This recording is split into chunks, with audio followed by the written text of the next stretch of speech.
Elle est arrivée dans ce domaine avec une vieille valise et un secret que personne ne parvenait à percer. À l'intérieur de ce bagage se cachait quelque chose que le propriétaire des lieux trouverait par pur hasard, quelque chose qui allait bouleverser sa manière de tenter de conquérir son cœur. Mais pouvez-vous imaginer vivre avec une telle peur d'être effleuré que même une simple poignée de main fait se figer votre corps tout entier?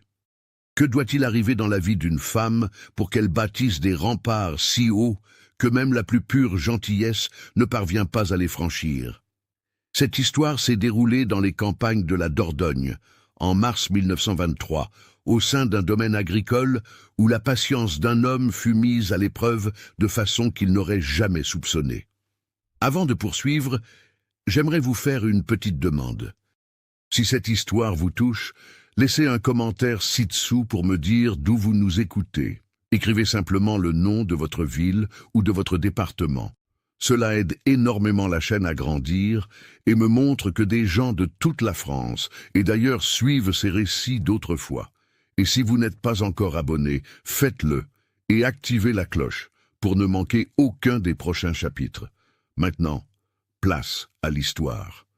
Manon n'avait jamais imaginé que sa vie s'achèverait ainsi, ou plutôt qu'elle recommencerait, car ce qu'elle avait vécu ces 5 dernières années ne pouvait être qualifié de vie, c'était de la survie déguisée en mariage. Elle avait 27 ans, mais ses yeux portaient de la lassitude de quelqu'un qui en aurait vécu le double.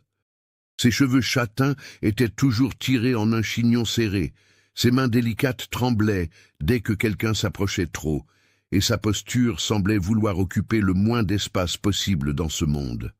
Comme si elle avait appris qu'exister un peu trop était une faute grave. 5 ans plus tôt, Manon était une autre femme. Elle vivait à Limoges, avec sa tante Éléonore, dans une petite maison baignée de lumière, où elle passait ses journées à broder des trousseaux pour les familles bourgeoises de la région. Ses doigts faisaient naître des jardins entiers sur des toiles de lin blanc, des oiseaux qui semblaient prêts à s'envoler, des monogrammes si parfaits qu'on les aurait crus imprimés. Les dames se disputaient ses services. On disait que Manon André avait des mains bénies, que chaque point portait une part de son âme. Elle était connue, respectée, et pour la première fois, elle sentait qu'elle avait sa place dans le monde. C'est lors d'une de ces livraisons qu'elle fit la connaissance d'Adrien Meyer. Fils d'un négociant prospère, c'était un homme de 32 ans, élégant, maniant les belles paroles et des promesses plus belles encore. Il apparut chez la tante Éléonore un après-midi de septembre, prétendant chercher un cadeau d'exception pour sa mère. Manon broda pour lui un ensemble de linge de table orné de fleurs d'oranger, chaque pétale si ténue qu'il paraissait réel. Lorsqu'il revint chercher la commande, il ne parla pas de l'ouvrage, il parla d'elle, de son regard, de son talent, de la façon dont une telle femme méritait mieux que de passer sa vie à coudre pour les autres. La tante Éléonore fut méfiante dès le premier jour. Elle disait qu'un homme de bonne famille n'épousait pas une petite brodeuse sans raison cachée. Mais Manon, à 22 ans, voulut croire qu'elle était l'exception. Elle voulut croire aux mots doux, au présent, aux visites incessantes. Quand Adrien demanda sa main 3 mois plus tard, elle dit oui, le cœur si lourd d'espérance qu'il semblait trop étroit pour sa poitrine. Sa tante pleura le jour des noces, et Manon crut que c'était de joie. Elle ne comprit que des années plus tard que c'étaient les larmes de celle qui connaissait déjà la fin de l'histoire. Les premiers mois furent supportables. Adrien l'emmena dans une demeure aux abords de Limoges, une propriété isolée appartenant à sa famille. Il disait vouloir de l'intimité, bâtir une vie loin des regards indiscrets. Manon s'étonna de cet exil, mais elle accepta. Elle accepta aussi quand il exigea qu'elle cesse de broder pour autrui. Il disait que sa femme n'avait pas à travailler, que c'était là le sort des nécessiteux. Elle rangea ses aiguilles et ses fils, sentant un vide étrange au creux de ses mains, mais habitée par le désir d'être une épouse exemplaire. La vérité commença à poindre lentement, comme la rouille qui ronge le fer. Adrien n'aimait pas quand elle parlait trop. Il n'aimait pas quand elle portait certaines robes. Il n'aimait pas quand elle le regardait droit dans les yeux. La liste de ses aversions s'allongeait chaque semaine, et Manon s'ajustait, s'effaçait, tentant de disparaître assez pour ne plus éveiller sa colère. Car la colère surgissait dès qu'elle commettait un impair. Ce n'était pas une colère hurlante, celle-là aurait été facile à nommer. C'était une colère froide, calculée, qui s'exprimait par de longs silences, des portes verrouillées et des mots qui tranchaient plus profondément que n'importe quelle lame. Il ne leva jamais la main sur elle. Il n'en avait pas besoin. Adrien possédait des manières bien plus subtiles pour briser un être. Il prenait ses anciennes broderies, celles qu'elle gardait comme des reliques, et les jetait une à une dans l'âtre de la cheminée, en expliquant calmement que c'était le passé, qu'elle devait oublier qui elle était auparavant. Il verrouillait la chambre de l'extérieur et la laissait seule durant des jours lorsqu'il jugeait qu'elle avait manqué de respect. Il invitait des notables à dîner et passait la soirée à raconter des anecdotes qui la faisaient paraître sotte, incapable, pathétique, tandis que tous riaient et qu'elle feignait un sourire, les ongles plantés dans la paume de ses mains sous la nappe. Manon cessa de parler, elle cessa de croiser les regards, elle cessa d'occuper l'espace. Elle rentrait les épaules dès que quelqu'un entrait dans la pièce, baissait la tête, pesait chaque mot 3 fois avant de le laisser s'échapper. Ses doigts oublièrent les gestes de la broderie. Ses mains oublièrent qu'elles avaient un jour créé la beauté. Elle devint une ombre dans sa propre vie, espérant seulement que les jours s'écoulent sans incident. Cela dura 5 ans. 5 ans qui en parurent 50. Jusqu'à ce qu'un matin de janvier 1923, Adrien ne se réveille simplement pas. Son cœur s'était arrêté durant la nuit, dirent-ils plus tard.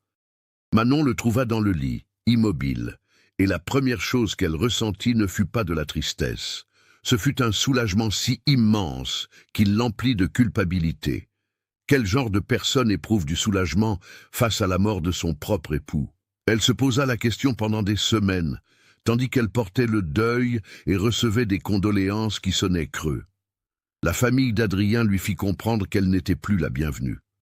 Le fils unique était mort, la propriété leur revenait, et Manon pouvait prendre ses affaires et partir.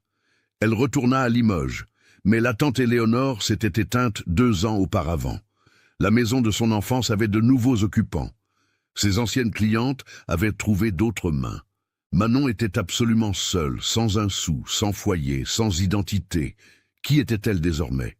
Elle n'était plus la brodeuse de talent. Elle n'était plus la femme de personne. Elle n'était qu'une femme de 27 ans, avec une vieille valise et des mains qui tremblaient au moindre frôlement. Ce fut Madame Sylviane, une ancienne cliente de sa tante, qui lui suggéra le domaine de Sainte-Rita. Elle disait avoir une cousine du côté de Périgueux qui connaissait un propriétaire terrien cherchant une intendante pour sa maison. Un homme sérieux, travailleur, une vaste propriété. Il payait bien et traitait ses employés avec égard. Manon accepta sans réfléchir. N'importe quel endroit valait mieux que d'errer dans Limoges sous des regards de pitié. Elle prit sa valise, monta dans le train et laissa derrière elle les derniers lambeaux de la vie qu'elle avait connue. Le voyage dura presque une journée entière. Manon passa les heures à observer par la vitre, voyant les clochers s'éloigner et le paysage se transformer. Des collines verdoyantes, des métairies qui ressemblaient à des tableaux, un ciel d'un bleu si pur qu'il en devenait douloureux. Elle ne parla à personne. Quand un voyageur s'asseyait à ses côtés et tentait d'engager la conversation, elle feignait le sommeil ou répondait par monosyllabes jusqu'à ce qu'il abandonne. Ce n'était pas de l'impolitesse, c'était une armure. Parler signifiait ouvrir des portes et toutes les portes en elle devaient rester closes. Elle arriva à Périgueux en fin d'après-midi. La ville était plus paisible que Limoges, avec ses rues pavées, ses maisons de pierre et un rythme lent qui donnait l'impression que le temps s'était arrêté. La cousine de Madame Sylviane, Madame Carmelita, l'attendait à la gare. C'était une femme robuste d'une 50aine d'années, au sourire large et à l'allure maternelle, qui poussa Manon, par instinct, à reculer d'un pas. Madame Carmelita remarqua ce mouvement mais ne dit rien. Elle prit simplement l'une des valises et lui désigna la charrette qui attendait. Le domaine de Sainte-Rita se trouvait à 2 heures de route. Elles partirent alors qu'il faisait encore jour, mais la nuit tomba vite, et Manon fit la dernière étape du voyage en contemplant les étoiles qui semblaient plus brillantes ici que partout ailleurs. Madame Carmelita tenta de discuter au début, posant des questions simples sur le trajet, sur le temps, sur rien en particulier. Manon répondait le strict nécessaire. Finalement, la femme comprit le message et poursuivit en silence, guidant les chevaux sur le chemin de terre. Lorsqu'elles arrivèrent enfin, Manon ne put distinguer grand-chose dans l'obscurité. Des silhouettes de bâtiments, des clôtures, des arbres séculaires s'agitant sous le vent. Une lueur brillait à l'une des fenêtres de la maison de maître. Madame Carmelita arrêta l'attelage près d'un grand portail de bois et appela. Un homme apparut sur le perron. Malgré la pénombre, Manon put voir qu'il était grand, les épaules larges, avec cette démarche assurée de celui qui connaît chaque pierre de sa terre. Il descendit les marches et s'avança vers elle. « Voici Daniel », dit Madame Carmelita d'une voix enjouée. « Daniel, voici Manon, celle dont je t'ai parlé, la jeune femme qui vient travailler ici. » Daniel s'arrêta à une distance respectueuse. Il ne s'approcha pas trop, ne tenta pas d'aider pour les bagages, sans demander, ne tendit pas la main pour la saluer. Il inclina simplement la tête et dit « Bonsoir » d'une voix basse et calme. « Bienvenue à Sainte-Rita » ajouta-t-il. « J'espère que vous vous y sentirez à votre aise. » Manon murmura quelque chose qui ressemblait à un remerciement. Elle gardait les yeux rivés au sol, ses mains serrant la poignée de sa valise avec une telle force que ses phalanges étaient devenues blanches. Daniel l'observa un instant, et une lueur passa dans son regard. Ce n'était pas de la pitié, c'était de la reconnaissance, comme s'il savait exactement ce qu'il voyait, un être brisé tentant de maintenir ses morceaux ensemble. « Je vais vous montrer votre chambre, » dit-il. « Vous devez être épuisé par la route. » Il prit l'une des valises, laissant l'autre à Manon si elle souhaitait la porter, et se dirigea vers une dépendance, située à côté du bâtiment principal. Madame Carmelita prit congé rapidement, prétextant qu'elle devait rentrer avant qu'il ne soit trop tard, laissant Manon seule avec cet étranger. La chambre se trouvait dans une petite aile à l'arrière, séparée du corps de logis. C'était simple, mais d'une propreté irréprochable. Un lit en fer avec un matelas épais, une petite table et sa chaise, un coffre pour le linge et une fenêtre ornée d'un rideau de cotonnade fleurie. Daniel alluma la lampe à pétrole sur la table et la lumière dorée révéla des détails que Manon n'avait pas remarqués. Il y avait une cruche d'eau fraîche et une bassine pour la toilette, une serviette propre pliée avec soin, une couverture supplémentaire sur le lit car les nuits de mars commençaient à se rafraîchir. La cuisinière prépare le café tôt le matin, expliqua Daniel, toujours debout près de la porte, respectant sa distance. Vers 5h30 généralement. Vous pourrez vous restaurer avant de commencer. Vos tâches consisteront à veiller sur la maison, à aider Madame Geneviève en cuisine quand elle le demandera, et à maintenir l'ordre dans les pièces communes. Rien de trop éprouvant. Il marqua une pause, comme s'il choisissait ses mots avec précaution. Ici, vous pouvez être tranquille, finit-il par dire. Personne ne viendra vous importuner, vous aurez votre intimité. Manon acquiesça sans lever les yeux. Daniel attendit encore un moment, comme sur le point d'ajouter quelque chose, puis se ravisa. « Bonne nuit alors, » dit-il en sortant et en refermant la porte doucement. Manon écouta ses pas s'éloigner sur la terre battue, le son des bottes s'estompant jusqu'à disparaître tout à fait. Ce n'est qu'alors qu'elle prit une grande inspiration, respirant vraiment pour la première fois depuis des heures. Elle verrouilla la porte de l'intérieur, vérifia 2 fois et posa seulement ensuite ses valises. Elle s'assit sur le lit, qui gémit sous son poids, mais se révéla ferme et confortable. Le silence environnant différait de celui de la ville. Il était habité. Des grillons, le vent dans les feuillages, un animal au loin. Ce n'était pas un silence menaçant. C'était juste le calme. Manon ouvrit la plus grande valise, avec des mains qui tremblaient encore, des vêtements simples, des robes sombres, du linge de corps, une paire de souliers de rechange, et au fond, enveloppé dans un vieux morceau de drap, ce qui restait de sa vie d'avant. 3 broderies inachevées qu'elle avait réussi à cacher à Adrien. L'une portait des fleurs à moitié écloses, des fils pendants comme des espoirs tranchés. Une autre montrait un oiseau qui n'aurait jamais ses ailes complètes. La troisième n'était qu'une esquisse, quelques points marquant ce qui aurait pu être. Elle effleura les tissus, sentant la texture familière, et un étau se serra dans sa poitrine. Ce n'était pas de la nostalgie, pas tout à fait. C'était la douleur de tout ce qui lui avait été dérobé. Des années perdues, des mains qui avaient oublié leur fonction. Elle remballa tout précipitamment, comme si le contact la brûlait, et rangea le paquet au fond du coffre. C'était le passé. Elle n'était plus cette personne. Elle ignorait qui elle était désormais, mais elle n'était certainement plus la brodeuse aux mains bénies. Elle était juste Manon, une femme de 27 ans qui devait survivre un jour de plus, puis un autre, jusqu'à ce que les jours finissent par ressembler à nouveau à une vie. Elle dormit mal cette première nuit. Elle sursautait au moindre bruit, le cœur battant, attendant une menace qui ne venait pas. Au matin, quand la lueur grise de l'aube s'invita par la fenêtre, elle se leva fatiguée mais soulagée de ne plus avoir à feindre le sommeil. Elle se lava le visage, attacha ses cheveux en son habituel chignon serré et revêtit une de ses robes sombres. Elle scruta son reflet dans le petit miroir suspendu au mur et y vit exactement ce qu'elle attendait. Une femme sans couleur, sans vie. Parfaite pour passer inaperçue. La maison de maître était plus vaste qu'elle n'en avait eu l'air dans le noir. Une vieille bâtisse périgourdine, avec de larges galeries, de hautes fenêtres et des tuiles canal. Tout était bien entretenu, mais empreint de cette atmosphère des lieux qui ont beaucoup vécu. Manon entra par la porte de la cuisine, comme Daniel le lui avait indiqué la veille. À l'intérieur, une femme âgée remuait des casseroles sur le fourneau à bois. Elle était petite, menue, ses cheveux d'un blanc pur ramassés en chignon, et ses mains bougeaient avec l'assurance de celles qui répètent les mêmes gestes depuis des décennies. « Tu dois être Manon », dit la femme sans se retourner, comme si elle avait des yeux derrière la tête. « Je suis Geneviève, tu peux m'appeler Madame G. Tout le monde m'appelle ainsi ici.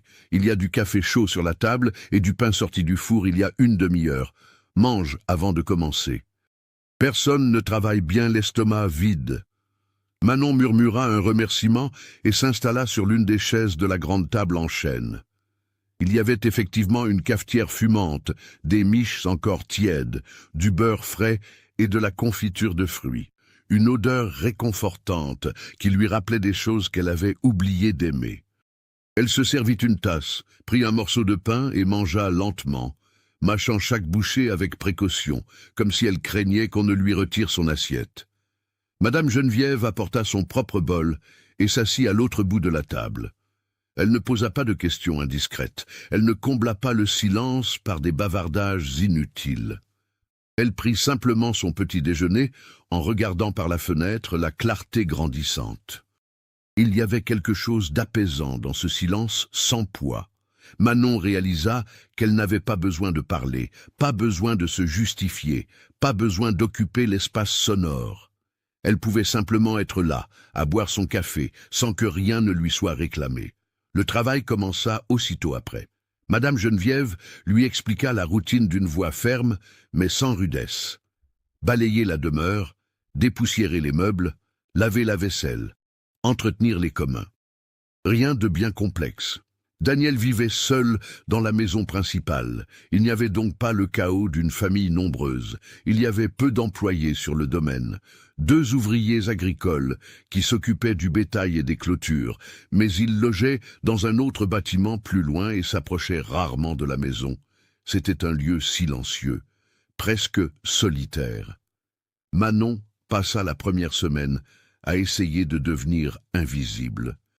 Elle faisait son travail avec soin, mais avec célérité, impatiente de finir pour retourner dans sa chambre avant que quiconque ne cherche à lier conversation. Lorsqu'elle croisait Daniel dans les couloirs, elle baissait la tête et s'effaçait contre le mur pour lui laisser le passage.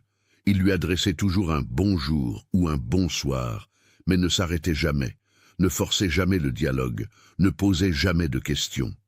Il suivait son chemin, la laissant suivre le sien. C'est au cours de la 2e semaine qu'elle commença à remarquer des détails insolites, de petites choses qui apparaissaient et n'avaient aucun sens. Un jour, en rentrant dans sa chambre en fin d'après-midi, elle trouva un bouquet de fleurs des champs déposé sur le seuil. Des fleurs simples, sauvages mais éclatantes, des jaunes et des mauves. Elle regarda aux alentours, mais il n'y avait personne. Elle prit les fleurs, entra et les plaça dans la cruche d'eau. Elle ignorait pourquoi, mais il lui semblait mal de les laisser faner. Le lendemain, de nouvelles fleurs, différentes cette fois, de délicates fleurs blanches. Elle les ajouta aux autres dans le vase. Le 3e jour, ce ne furent pas des fleurs. Ce fut une tasse de café encore fumante, couverte d'un petit linge, déposée au même endroit. Elle la prit, but le café en regardant par la fenêtre, et sentit un pincement étrange au cœur. Ce n'était pas de la gratitude, car la gratitude s'accompagnait souvent d'une dette, et elle redoutait les dettes. C'était plutôt de la confusion. Pourquoi quelqu'un ferait-il cela sans rien demander en retour? Un matin, alors qu'elle arrivait plutôt à la cuisine, elle surprit Daniel sortant par la porte de service, un bouquet de fleurs à la main. Il se figea en la voyant, et pendant une seconde, leurs regards se croisèrent. Manon détourna les yeux la première, comme toujours, mais pas avant d'avoir aperçu une expression singulière sur son visage. Ce n'était pas de la honte d'avoir été pris sur le fait. C'était juste de la sollicitude, comme s'il craignait de l'effrayer. Il ne dit rien, ne fournit aucune explication. Il se contenta d'un « bonjour » et poursuivit sa route. Mais Manon avait compris. C'était lui. C'était lui qui déposait les fleurs. Lui qui laissait le café chaud. Et cela aurait dû l'effrayer, car dans son expérience, un homme qui offre des cadeaux attend toujours quelque chose en échange. Mais Daniel ne demandait rien. Il n'exigeait aucun merci. Il n'attendait aucune conversation. Il déposait simplement ses offrandes et s'en allait. C'était si différent de tout ce qu'elle connaissait qu'elle ne savait comment l'interpréter. Les jours s'écoulèrent et devinrent des semaines. Avril arriva, apportant des températures plus fraîches et des matins de brume épaisse qui drapaient les vallons.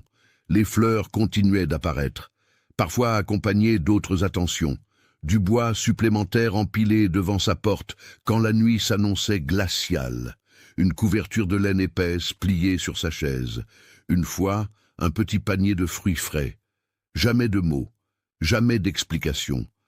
Seulement ces présents silencieux déposés comme des gages qui ne réclamaient aucun retour. Manon ne savait comment réagir. Elle ignorait s'il fallait le remercier ou si remercier créerait une attente de dialogue qu'elle n'était pas prête à offrir. Alors, elle feignait de ne rien remarquer. Elle prenait les objets, les utilisait, mais n'en parlait jamais. Et Daniel, de son côté, ne l'évoquait jamais non plus. Ils évoluaient dans cette danse étrange de bienveillance muette. Lui offrant sa gentillesse sans pression, elle l'acceptant sans parvenir à rendre l'appareil.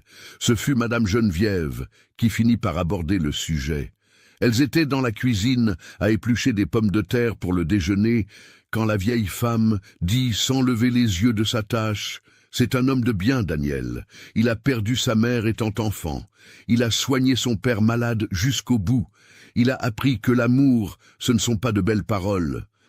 C'est agir sans attendre d'applaudissements. » Elle marqua une pause, puis ajouta: « Il ne te poussera à rien. Tu peux être tranquille. Il veut juste que tu saches que quelqu'un veille sur toi, que tu n'es pas invisible. » Manon sentit un nœud lui serrer la gorge. Elle ne put répondre. Elle continua simplement d'éplucher ses légumes avec plus d'ardeur, ses doigts s'activant pour occuper son esprit. Mais les paroles de Madame Geneviève restèrent en écho. « Tu n'es pas invisible ?» Manon avait passé 5 ans à tenter de le devenir. C'était son mécanisme de survie, et voilà que quelqu'un lui disait qu'elle était vue. Cela aurait dû être terrifiant. Pour une raison qu'elle ignorait, ça ne l'était pas. Un samedi après-midi, Manon nettoyait les chambres de la maison de maître. Daniel était parti tôt pour régler des affaires en ville et ne reviendrait pas avant le soir. Elle travaillait avec plus de sérénité ces jours-là, lorsqu'elle était certaine d'être seule. Elle fredonnait parfois des sons sans mélodie précise, juste pour meubler le silence. Elle époussetait les meubles de la chambre de Daniel quand elle vit la sacoche. Elle était entr'ouverte sur une chaise, comme s'il avait pris quelque chose à la hâte avant de partir. Et là, visible par l'ouverture, se trouvaient des objets qui firent s'arrêter Manon net. Des écheveaux de fil. De nombreux écheveaux, de toutes les couleurs. Des coupons de tissu fin, de ceux qu'elle utilisait pour ses broderies les plus délicates. Des aiguilles neuves encore dans leur emballage. Un tambour à broder en bois clair. Elle resta là, le chiffon à la main, contemplant cela sans comprendre. Pourquoi un agriculteur posséderait-il du matériel de broderie? Pourquoi précisément celui-là? Et soudain, elle comprit.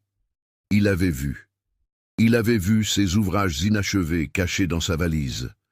Il les avait vus quand il l'avait aidé à porter ses affaires ce premier soir. Et au lieu de poser des questions, au lieu d'en parler, au lieu d'en faire un sujet de conversation, il avait simplement acheté du matériel neuf. Il attendait le bon moment pour le déposer devant sa porte.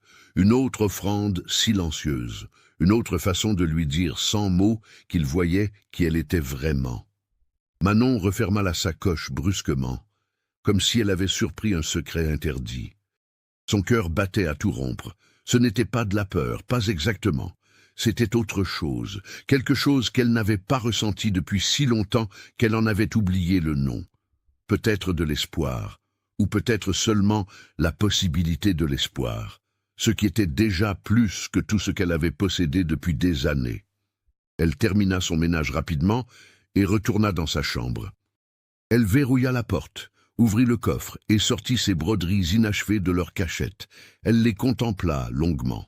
Elle passa ses doigts sur les fils lâches, sur les points interrompus, sur les promesses non tenues.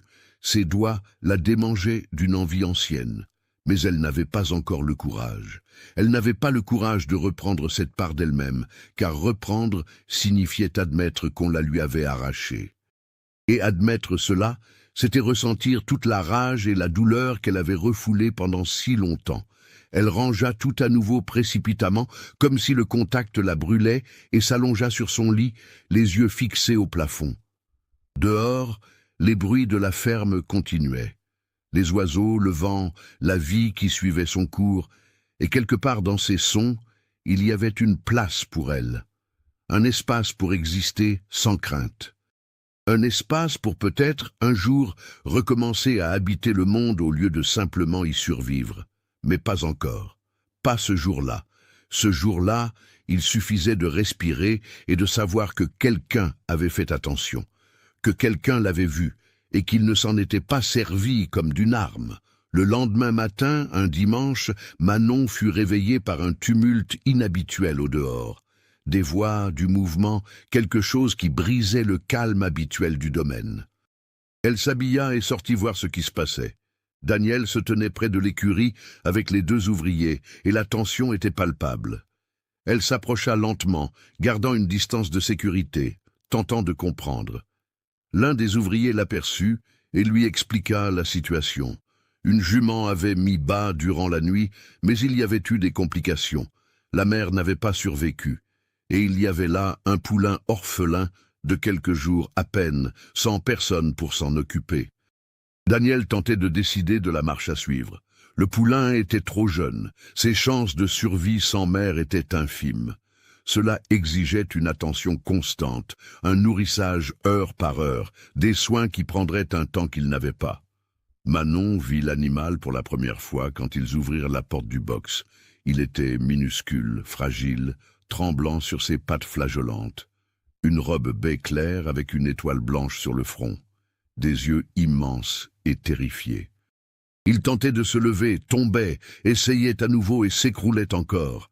Il y avait du désespoir dans ses mouvements, une volonté de vivre luttant contre un corps qui parvenait à peine à soutenir son propre poids. Elle sentit quelque chose se briser en elle, une reconnaissance immédiate et viscérale. Cet animal, c'était elle, une bête effrayée tentant de se relever après que tout s'est effondré. Sans mère, sans protection, habitée par cette volonté folle de continuer à respirer même quand le monde semble dire qu'il serait plus simple de renoncer. « Je m'en occupe », dit-elle. Les mots sortirent avant qu'elle n'ait pu réfléchir. Tous se tournèrent vers elle. Daniel était le plus surpris, car c'était la première fois qu'elle prenait la parole de son propre chef depuis son arrivée. Elle déglutit, mais répéta « Je m'en occupe. Je peux le nourrir, je peux veiller sur lui. Apprenez-moi juste ce qu'il faut faire. » Daniel la regarda longuement. Il y avait quelque chose de différent dans son regard. Ce n'était pas de la pitié, c'était du respect, comme s'il comprenait exactement ce qui venait de se produire. Il acquiesça lentement. « C'est entendu, » dit-il. « Je vais vous montrer, mais c'est une tâche ardue. Il faudra le nourrir toutes les 3 heures. Même la nuit, il faudra de la patience. » Elle fit signe qu'elle comprenait. La patience, elle connaissait bien. Elle avait survécu à 5 ans d'enfer grâce à elle. Elle pouvait mettre cette même force au service de quelque chose de bon, à présent, pour sauver une vie, au lieu de simplement préserver la sienne. Daniel passa le reste de la journée à l'instruire. Il lui montra comment préparer le lait, la température idéale, comment amener le poulain à accepter le biberon. L'animal était têtu, il refusait au début, mais Manon avait la main ferme et la voix douce. Elle murmurait des paroles sans suite, juste des sons d'apaisement, et finalement le poulain céda et but. Pas beaucoup, mais assez. C'était un début. Elle installa une sorte de couche dans l'écurie. Daniel apporta des couvertures, une lampe, tout ce dont elle avait besoin. Il lui dit qu'elle n'était pas obligée de dormir là, qu'elle pouvait faire les allers-retours toutes les 3 heures, mais Manon refusa. Elle voulait rester. Elle voulait être présente. Elle voulait que le petit sache qu'il n'était pas seul. C'est ainsi qu'elle passa les semaines suivantes, partagées entre son travail à la maison et les soins à l'animal. C'était épuisant. Elle se réveillait en pleine nuit, préparait le lait, nourrissait, nettoyait, se rendormait quelques heures et recommençait. Mais c'était une fatigue porteuse de sens. Chaque jour où le poulain survivait était une petite victoire. Chaque fois qu'il gagnait en force, c'était la preuve que l'effort en valait la peine. Daniel passait plusieurs fois par jour pour s'enquérir de la situation. Il apportait ce dont elle avait besoin, proposait son aide, mais ne cherchait jamais à prendre le contrôle. Il la laissait diriger, il la laissait décider. Et dans ces moments-là, travaillant côte à côte, lui calme et respectueux, Manon réalisa qu'elle ne reculait plus quand il approchait. Elle ne se recroquevillait plus. Elle ne se figeait plus, parce qu'il n'envahissait jamais son espace. Il arrivait, demandait s'il pouvait aider et acceptait n'importe quelle réponse. Il n'y avait pas de pression, pas de poids, juste une présence tranquille. Le poulain grandit. Elle le baptisa Étoile, à cause de sa marque sur le front. Il se mit à la suivre dans l'écurie comme s'il l'avait prise pour sa mère. Manon se surprit à sourire parfois quand il frottait son museau contre elle pour réclamer une caresse. C'était un petit sourire, mais il était vrai. Le premier depuis une éternité. Ce fut par un de ces après-midi, alors qu'elle brossait le pelage d'Étoile et que Daniel réparait une clôture à proximité, qu'elle prit la parole pour la 2e fois de son plein gré. « Merci », dit-elle sans le regarder, « pour le matériel, les fleurs, tout. » Il y eut un silence. Daniel s'arrêta de marteler. « J'ai vu », continua-t-elle d'une voix basse mais assurée, « les écheveaux et les fils. Dans votre sacoche, j'ai vu. » Daniel ne répondit pas immédiatement. Quand il le fit, sa voix était empreinte de précaution. « Je ne voulais pas être indiscret, dit-il. Mais quand je vous ai aidé avec vos bagages le premier soir, j'ai aperçu les broderies, et j'ai pensé que vous auriez peut-être envie de reprendre, sans aucune obligation, seulement si vous le désirez. » Il marqua une pause. « Vous n'avez pas besoin d'être ce que les autres attendent de vous. Vous pouvez être celle que vous étiez, ou celle que vous voulez devenir. Ici, vous avez le choix. Manon sentit ses yeux la brûler. Elle ne pleura pas, car elle en avait perdu l'habitude, mais elle en éprouva le besoin. Elle fit un signe de tête, toujours sans le regarder, et Daniel comprit que la conversation était finie. Il retourna à son travail, et ils restèrent ainsi, chacun à sa tâche, le silence entre eux empli de non-dits qui n'avaient plus besoin d'être formulés. Ce soir-là, de retour dans sa chambre, Manon fit ce qu'elle n'avait pas osé faire depuis 5 ans. Elle ouvrit le coffre, saisit l'une des broderies inachevées et la regarda vraiment. Non plus avec douleur, mais avec possibilité. Elle n'avait pas encore touché aux aiguilles, ni aux fils, car Daniel ne les avait pas encore déposées officiellement, ou peut-être attendait-il qu'elle soit prête. Mais elle tint le tissu, effleura les points anciens, et tenta de se remémorer les gestes. Ses doigts tremblèrent, ils hésitèrent, mais ils se souvinrent un peu. C'était un début. La vie au domaine trouva son rythme. Manon poursuivait son service à la maison, mais désormais elle veillait aussi sur Étoile. Le poulain n'avait plus besoin d'un nourrissage constant. Il grandissait vite, vigoureux et plein d'énergie. Elle passait du temps à l'écurie et Daniel apparaissait souvent pour les tâches rudes ou simplement pour vérifier que tout allait bien. Ses attentions continuaient, des fleurs sur le seuil, du café chaud les matins de gel, et un jour enfin, le matériel de broderie fit son apparition. Pas déposé de façon ostentatoire, mais placé discrètement sur la table de sa chambre pendant qu'elle travaillait. Les écheveaux rangés par couleur, les aiguilles triées par taille, les coupons de tissu pliés avec soin. Il n'y avait pas de petits mots, ce n'était pas nécessaire. Manon prit le tout et l'emporta à l'intérieur. Elle s'assit sur le lit, saisit un écheveau bleu ciel et enfila une aiguille. Ses doigts tremblaient. Le premier point fut de travers, le deuxième aussi, mais le troisième fut déjà plus assuré. Et au 10e, la mémoire musculaire commença à revenir. Les mains se souvenaient de ce que l'esprit avait tenté d'occulter. Elle ne broda pas sur les anciens tissus ce soir-là. Elle prit un coupon neuf et commença quelque chose de différent. Sans plan, sans esquisse. Elle laissa simplement l'aiguille courir. Le résultat fut chaotique, des points irréguliers, des couleurs mal assorties. Mais c'était achevé. C'était la première broderie qu'elle terminait en 5 ans. Elle était laide, mais elle était à elle. C'était la sienne, la preuve qu'elle existait toujours sous toutes les couches de peur. Elle laissa le petit carré de toile brodé sur la table et se coucha. Mais avant d'éteindre la lampe, elle le contempla longuement. Et pour la première fois depuis des années, elle ressentit quelque chose qui ressemblait à de la fierté. Les jours forcirent en froidure alors que mai avançait. Manon s'était créé sa propre routine. Elle se levait tôt, aidait Madame Geneviève, s'occupait de la maison, passait du temps avec Étoile et, le soir, dans l'intimité de sa chambre, elle brodait. Elle commença par terminer les ouvrages anciens. Elle ajouta des points aux oiseaux qui n'avaient jamais eu d'ailes.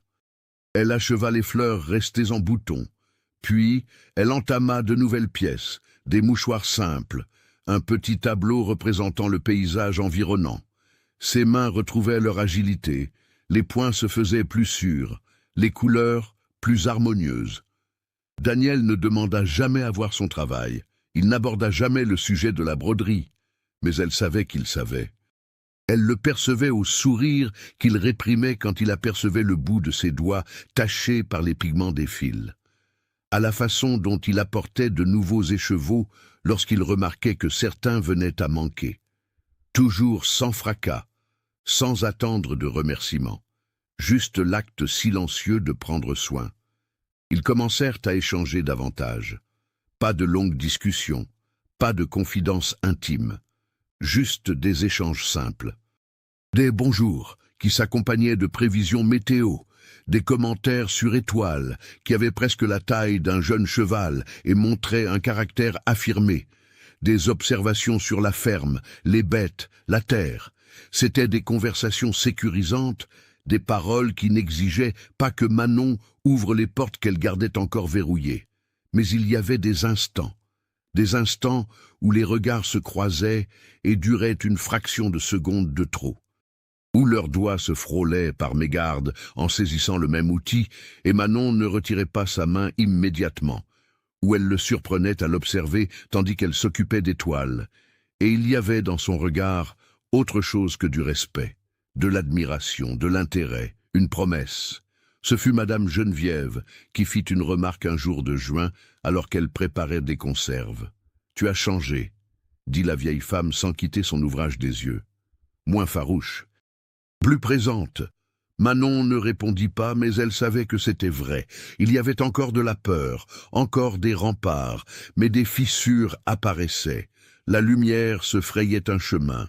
Puis arriva l'après-midi qui fit tout basculer. Manon était à l'écurie avec Étoile, quand elle entendit des voix hautes venant de devant la maison. L'une était celle de Daniel, l'autre était féminine et tranchante. Elle sortit pour voir et trouva une femme élégamment vêtue en train de discuter avec lui sur le perron. La femme était plus âgée, environ 45 ans, avec des habits de ville et une expression dure.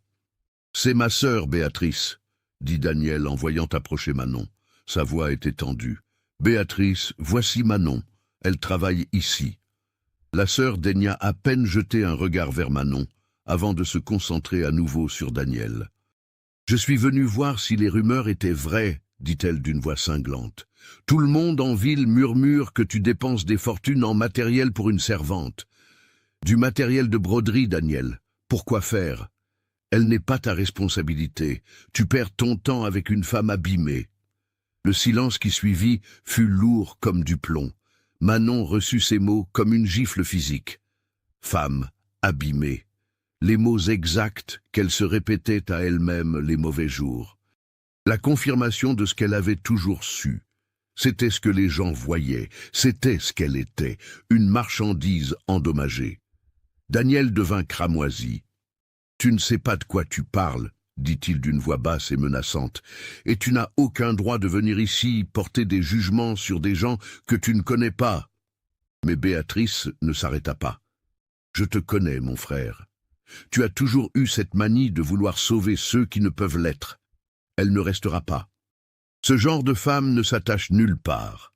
C'est juste une question de temps avant qu'elle ne parte et que tu réalises que tu as gaspillé ton argent et tes sentiments pour quelqu'un qui n'en vaut pas la peine. » Manon n'entendit plus rien. Le sang bourdonnait à ses oreilles si fort qu'il couvrit le reste. Elle tourna les talons et retourna à l'écurie, ses jambes peinant à porter son poids. Elle entra dans la petite pièce attenante où elle dormait parfois pour être près d'Étoile et s'assit sur son lit, tremblante. Les mots tournaient en boucle. Femme abîmée, perte de temps, pas la peine, pas la peine. Elle avait été stupide, stupide de croire qu'elle pouvait recommencer, stupide de croire que quelqu'un comme Daniel pouvait s'intéresser à elle sans rien attendre, stupide d'avoir laissé ses défenses tomber. Parce que c'était précisément dans ces moments-là que le monde vous rappelait votre place, vous rappelait que les êtres brisés ne se réparent pas avec des fleurs et de la patience, ils ne sont que des ombres occupant un espace qu'ils ne méritent pas. Sa décision fut prise instantanément. Elle ne pouvait pas rester. Elle ne pouvait pas regarder Daniel chaque jour en sachant qu'il gaspillait ses ressources pour elle, quel était son projet de charité. Qu'un jour ou l'autre, il finirait par donner raison à sa sœur. Mieux valait partir maintenant, avec dignité, plutôt que d'attendre d'être renvoyé, ou pire, de voir la déception dans ses yeux quand il réaliserait qu'elle ne valait pas l'effort. Manon saisit sa vieille valise et commença à y fourrer ses affaires, ses vêtements, ses souliers, ses broderies, les anciennes comme les nouvelles. Elle agissait vite, ses mains ne tremblaient plus, car la décision apportait une forme de clarté glacée. Elle entendit des pas s'approcher et sut que c'était Daniel avant même qu'il ne parle.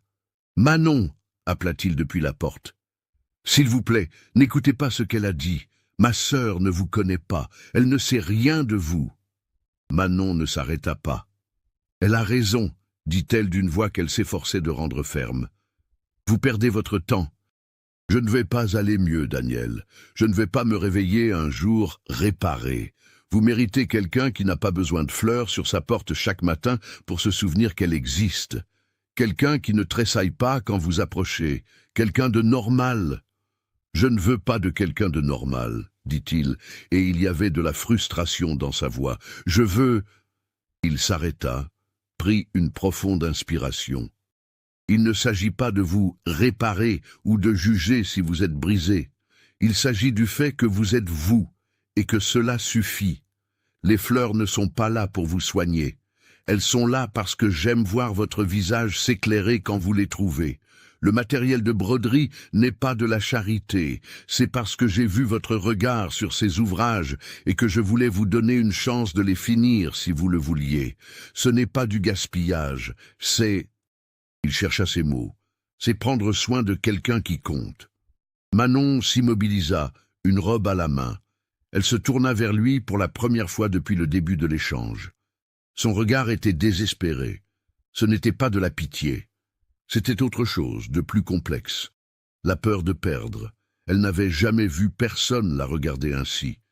Comme si sa présence importait. Comme si son absence allait laisser un vide béant. Mais sa peur était plus forte que son espoir.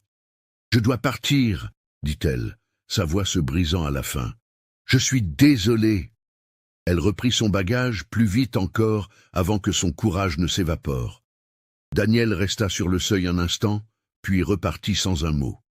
Elle entendit ses pas s'éloigner et continua de boucler sa valise, les larmes coulant enfin sur son visage, des larmes qu'elle avait retenues si longtemps qu'elles la brûlaient. Lorsqu'elle eut fini, l'après-midi touchait à sa fin. Elle prit sa valise, jeta un dernier regard à la petite chambre, qui avait été son refuge, et sortit. Elle passa devant l'écurie, et Étoile hennit comme s'il sentait que quelque chose n'allait pas. Manon s'arrêta, caressa son museau une dernière fois. « Tu vas t'en sortir, » murmura-t-elle. « Tu es fort maintenant, tu n'as plus besoin de moi. » Elle s'engagea sur le chemin de terre vers le portail principal du domaine. Le soleil déclinait, peignant le ciel d'orange et de rose. C'était beau. Tout ici était beau. La paix, le silence, la possibilité. Et elle fuyait parce qu'elle avait tellement peur de perdre tout cela qu'elle préférait le jeter elle-même avant qu'on ne le lui arrache. Arrivée au portail, elle s'arrêta. Elle regarda la route qui s'étirait devant elle, menant à Périgueux, menant vers nulle part. Elle n'avait pas de plan, pas de destination. Elle savait juste qu'elle devait partir, mais ses pieds ne bougeaient pas. Elle resta là, sa valise pesante à la main, le cœur lourd dans sa poitrine, incapable de faire le pas suivant. Et alors, elle l'entendit, des pas derrière elle, calme, mesuré. Daniel. Il n'avait pas couru, il n'avait pas crié. Il avait juste marché jusqu'à être à quelques mètres et s'était arrêté. Elle ne se retourna pas. Elle ne pouvait pas le regarder. « Je ne vous empêcherai pas de partir, » dit-il d'une voix basse. « Si vous voulez vous en aller, la route est libre. Vous l'avez toujours été. » Il y eut un long silence. « Mais je veux que vous sachiez que la porte reste ouverte, si vous changez d'avis. Aujourd'hui, demain, dans un an, peu importe. Vous aurez toujours votre place ici, toujours. » Manon ferma les yeux de toutes ses forces. Elle entendit ses pas reculer. Elle l'entendit repartir par le chemin d'où il était venu. Puis, le silence. Juste le vent, les bruits de la campagne au crépuscule, et elle, seule devant le portail, face à un choix que personne ne pouvait faire pour elle. Rester ou partir. Faire confiance ou fuir. Croire que peut-être, juste peut-être, elle valait davantage que ce que les voix cruelles lui avaient répété toute sa vie. Ou accepter qu'elle était vraiment une femme abîmée qui ne méritait ni fleurs sur son seuil, ni la patience d'un homme de bien. La valise se fit plus lourde encore. Ses doigts la faisaient souffrir, et elle resta là, paralysée entre deux mondes, tandis que le soleil achevait sa course et que les premières étoiles commençaient à poindre dans l'immensité du ciel. La nuit tomba complètement, et Manon était toujours là. La valise reposait à terre désormais, car ses bras s'étaient lassés de la porter. Elle s'était assise sur une pierre près du portail et contemplait les étoiles surgissant une à une. Il faisait froid. Pas ce froid tranchant de l'hiver, mais ce froid de mars qui s'insinue dans les eaux lentement avec insistance. Elle resserra son châle sur ses épaules et resta immobile, incapable de se décider. Dans son esprit, deux voix luttaient. L'une disait que rester, c'était trop risqué, c'était s'exposer à la déception, à la douleur, à toutes les horreurs qui arrivent quand on accorde sa confiance. L'autre voix, plus ténue, murmurait que peut-être Daniel était différent, que peut-être les fleurs n'étaient que des fleurs, que peut-être elle méritait la chance de découvrir qui elle pourrait être sans la peur. Elle resta là toute la nuit. Elle vit la lune se lever et traverser le ciel. Elle écouta les sons nocturnes du domaine, si familiers désormais après ces mois. À un moment, avant l'aube, la décision vint. Ce ne fut pas un moment dramatique de révélation, ce fut simplement de la lassitude de fuir, lassitude d'avoir peur, lassitude de laisser les paroles cruelles d'autrui décider de sa valeur. Quand la première lueur de l'aurore apparut à l'horizon, Manon se leva. Elle ramassa sa valise, et au lieu de suivre la route qui s'éloignait, elle fit demi-tour et reprit le chemin de la ferme. Ses pas étaient lents, hésitants, mais ils allaient dans la bonne direction, vers le domaine, vers le lieu qui avait commencé à ressembler à un foyer, même si elle tentait de le nier. La maison était silencieuse à son arrivée. Elle passa devant le bâtiment principal, se dirigea vers sa dépendance. Elle posa sa valise, s'assit sur son lit et réalisa seulement alors qu'elle tremblait. Pas de froid, de peur mêlée à quelque chose qui ressemblait à du soulagement. Elle avait choisi de rester, elle avait choisi de tenter le coup. Elle ignorait si c'était le bon choix, mais c'était le sien, et cela devait bien signifier quelque chose. Elle dormit quelques heures, d'un sommeil de plomb. Lorsqu'elle s'éveilla, le soleil était déjà haut. Elle changea de vêtements, noua ses cheveux, et se rendit à la cuisine en espérant y trouver Madame Geneviève. Mais c'était Daniel qui s'y trouvait. Il était assis à la table, une tasse de café entre les mains, regardant par la fenêtre. Il se tourna lorsqu'il l'entendit entrer, et l'expression sur son visage fut un soulagement si pur que Manon sentit son cœur s'emballer. « Vous êtes revenu, dit-il. Ce n'était pas une question, c'était un constat chargé d'une émotion contenue. Elle fit un signe de tête, incapable de trouver les mots justes. Daniel se leva, fit 2 pas vers elle, et s'arrêta, respectant la distance, comme toujours. « Je suis heureux que vous soyez là, » dit-il d'une voix sourde. « Vraiment heureux. » Manon déglutit. « J'ai failli ne pas revenir, » admit-elle. « Je pense toujours que votre sœur a raison, mais je suis fatigué de fuir, fatigué de laisser les autres décider de ce que je mérite. » Elle le regarda enfin, soutint son regard malgré la peur. « Alors je reste. Mais je ne sais pas si je pourrais être ce que vous attendez. Je ne sais pas si je peux être normal. »« Je n'attends pas du normal, » répondit aussitôt Daniel. « J'attends juste que vous soyez vous-même, à votre rythme, à votre manière. » Il fit une pause. « Et concernant ma sœur, elle est partie. Je lui ai signifié clairement que ses opinions sur ma vie et sur ceux que je choisis d'avoir à mes côtés ne sont pas les bienvenus. Elle ne reviendra pas. » Il y avait une telle fermeté dans ses propos que Manon le crut. Daniel ne cherchait pas à plaire à tout le monde.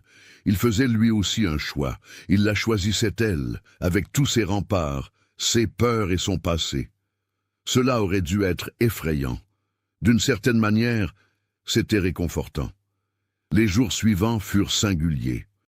Il y avait quelque chose de neuf dans l'air, un changement né de ce départ avorté et de cette décision de rester. Daniel continuait de déposer les fleurs, mais désormais, il les lui remettait parfois en main propre. Il arrivait au matin avec une brassée de fleurs des champs et disait qu'il avait pensé que ces couleurs lui plairaient. Manon les acceptait, le remerciait d'une voix douce, et il y avait dans ces instants une connexion silencieuse dépassant les mots. Elle reprit la broderie avec un zèle renouvelé.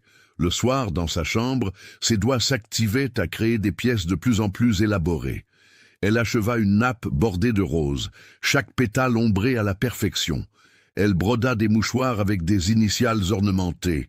Elle entama un grand panneau représentant le domaine, avec la maison de maître, l'écurie, les collines en arrière-plan. C'était un travail ambitieux qui prendrait des mois, mais elle avait des mois devant elle désormais. Elle avait le temps, elle avait choisi de l'avoir. Si vous avez aimé l'histoire jusqu'ici, laissez un j'aime et partagez-la avec quelqu'un qui apprécie aussi ces récits d'autrefois. Un après-midi de juillet, Madame Geneviève mentionna qu'il y avait une foire en ville le samedi suivant. Elle dit qu'elle allait y vendre ses fromages et ses confitures, et demanda à Manon si elle souhaitait l'accompagner. Manon faillit refuser par réflexe, mais elle réalisa qu'elle était lasse de toujours décliner. Alors elle dit oui. Daniel proposa de les emmener dans la charrette, et c'est ainsi que Manon fit sa première sortie du domaine depuis son arrivée. La foire était modeste, installée sur la place principale de Périgueux. Les paysans vendaient leurs produits, des femmes proposaient leur artisanat, il y avait l'odeur des plats que l'on préparait et le brouhaha des conversations animées. Madame Geneviève installa son étal et commença à vendre. Manon l'aidait, et c'est alors qu'une dame s'approcha et remarqua les mouchoirs brodés que Manon avait apportés dans son panier. « C'est vous qui avez fait ça, ma petite ?» demanda la dame en désignant les ouvrages. Manon hésita, puis acquiesça. La femme prit l'un des mouchoirs et l'examina de près. Elle observa la qualité des points, la régularité, la finition. « Combien en voulez-vous » Manon ne savait que répondre. Elle n'avait pas pensé à vendre. Elle les avait apportés juste pour les montrer à Madame Geneviève. Mais la dame attendait une réponse, et Manon murmura un prix qui lui sembla juste. La dame ne marchanda même pas. Elle acheta l'ensemble des 6 mouchoirs et dit qu'elle reviendrait pour passer commande. Lorsqu'elle fut partie, Madame Geneviève sourit. « Tu as du talent, petite, un talent qui a de la valeur. Tu devrais songer à en faire quelque chose de sérieux. » Manon n'y avait pas réfléchi. La broderie avait toujours fait partie d'elle, mais jamais comme un moyen d'indépendance réelle. Adrien le lui avait arraché, mais Adrien n'était plus là, et elle avait des mains, elle avait un savoir-faire, et apparemment, il y avait des amateurs. Sur le chemin du retour, Daniel commenta la vente. Il dit avoir été impressionné par la rapidité avec laquelle la dame s'était décidée. « Vous êtes très doué, » dit-il en regardant devant lui, guidant les chevaux. « Je pense que Madame G a raison. Vous pourriez en vendre davantage. » Manon resta silencieuse, mais en elle, une idée germait.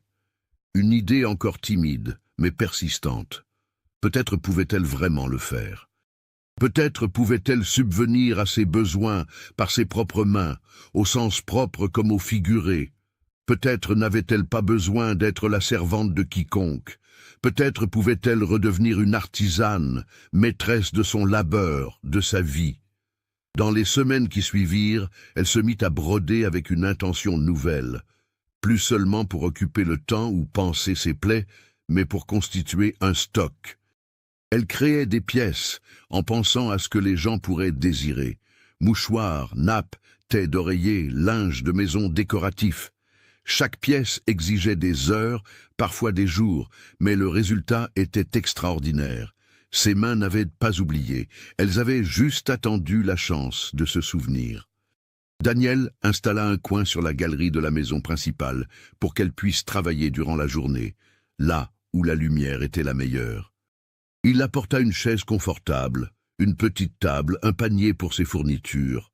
Manon protesta, disant qu'elle pouvait travailler dans sa chambre, mais il insista.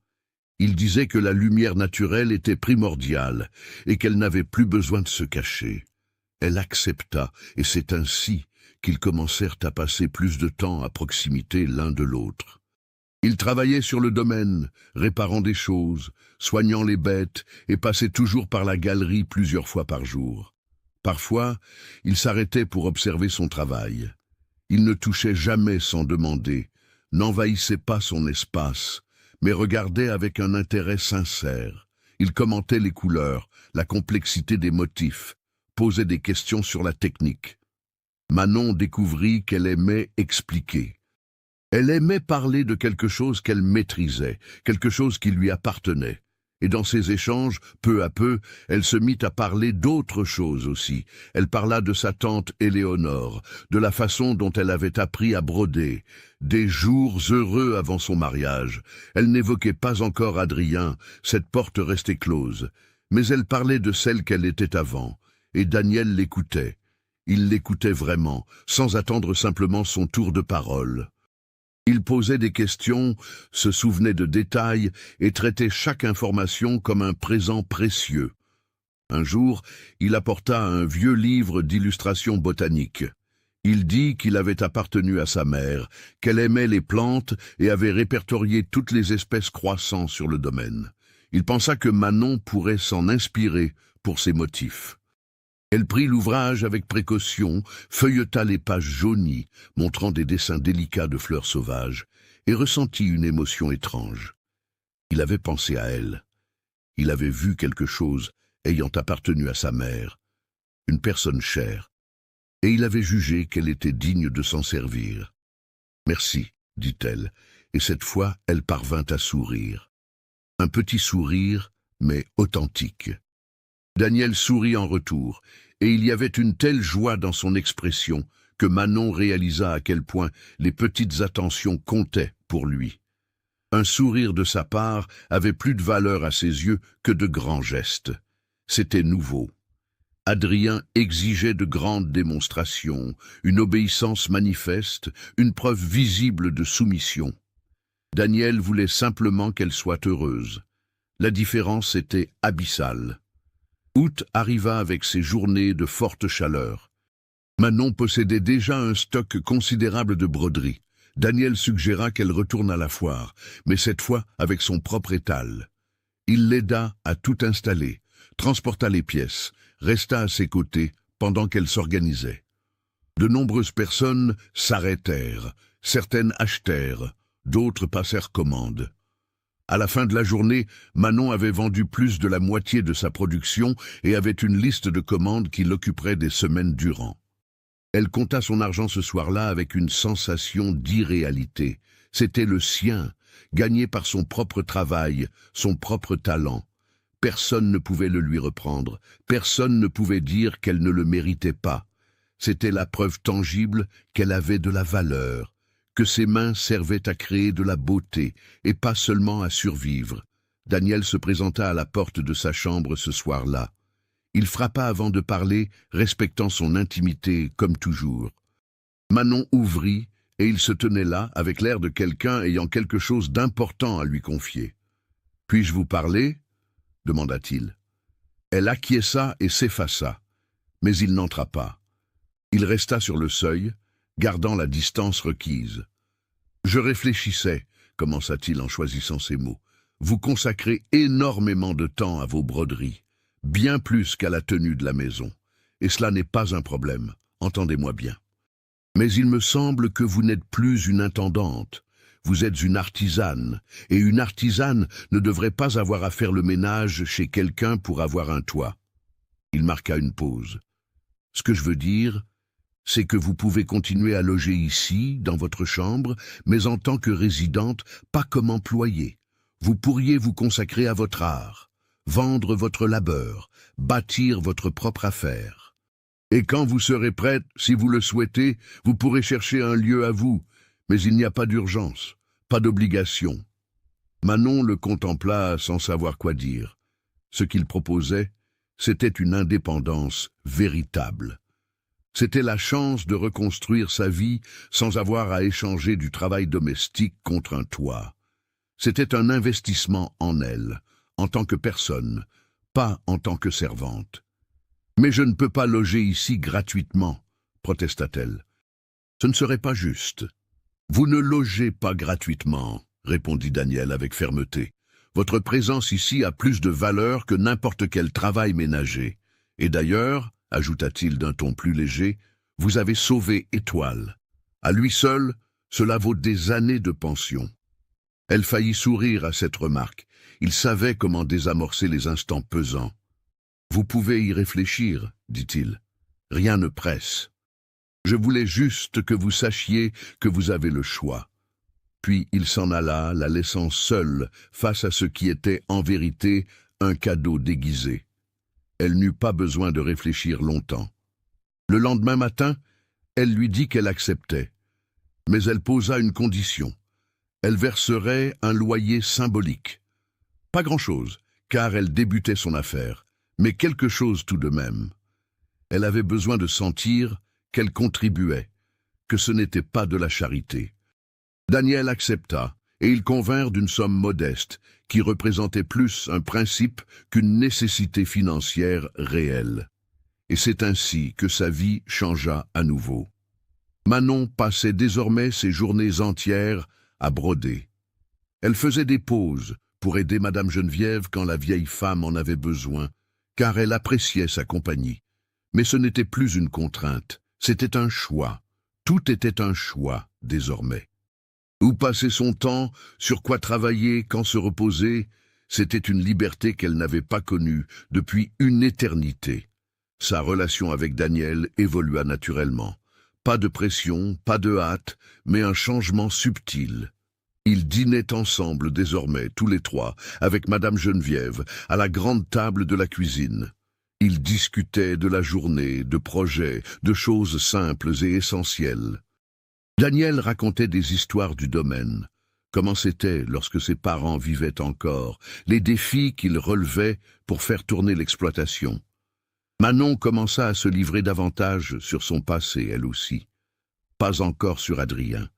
Cette porte-là demeurait close, mais sur son enfance, sur sa tante, sur les beaux jours. Un soir de septembre, après le dîner, ils restèrent sur la galerie à regarder les étoiles.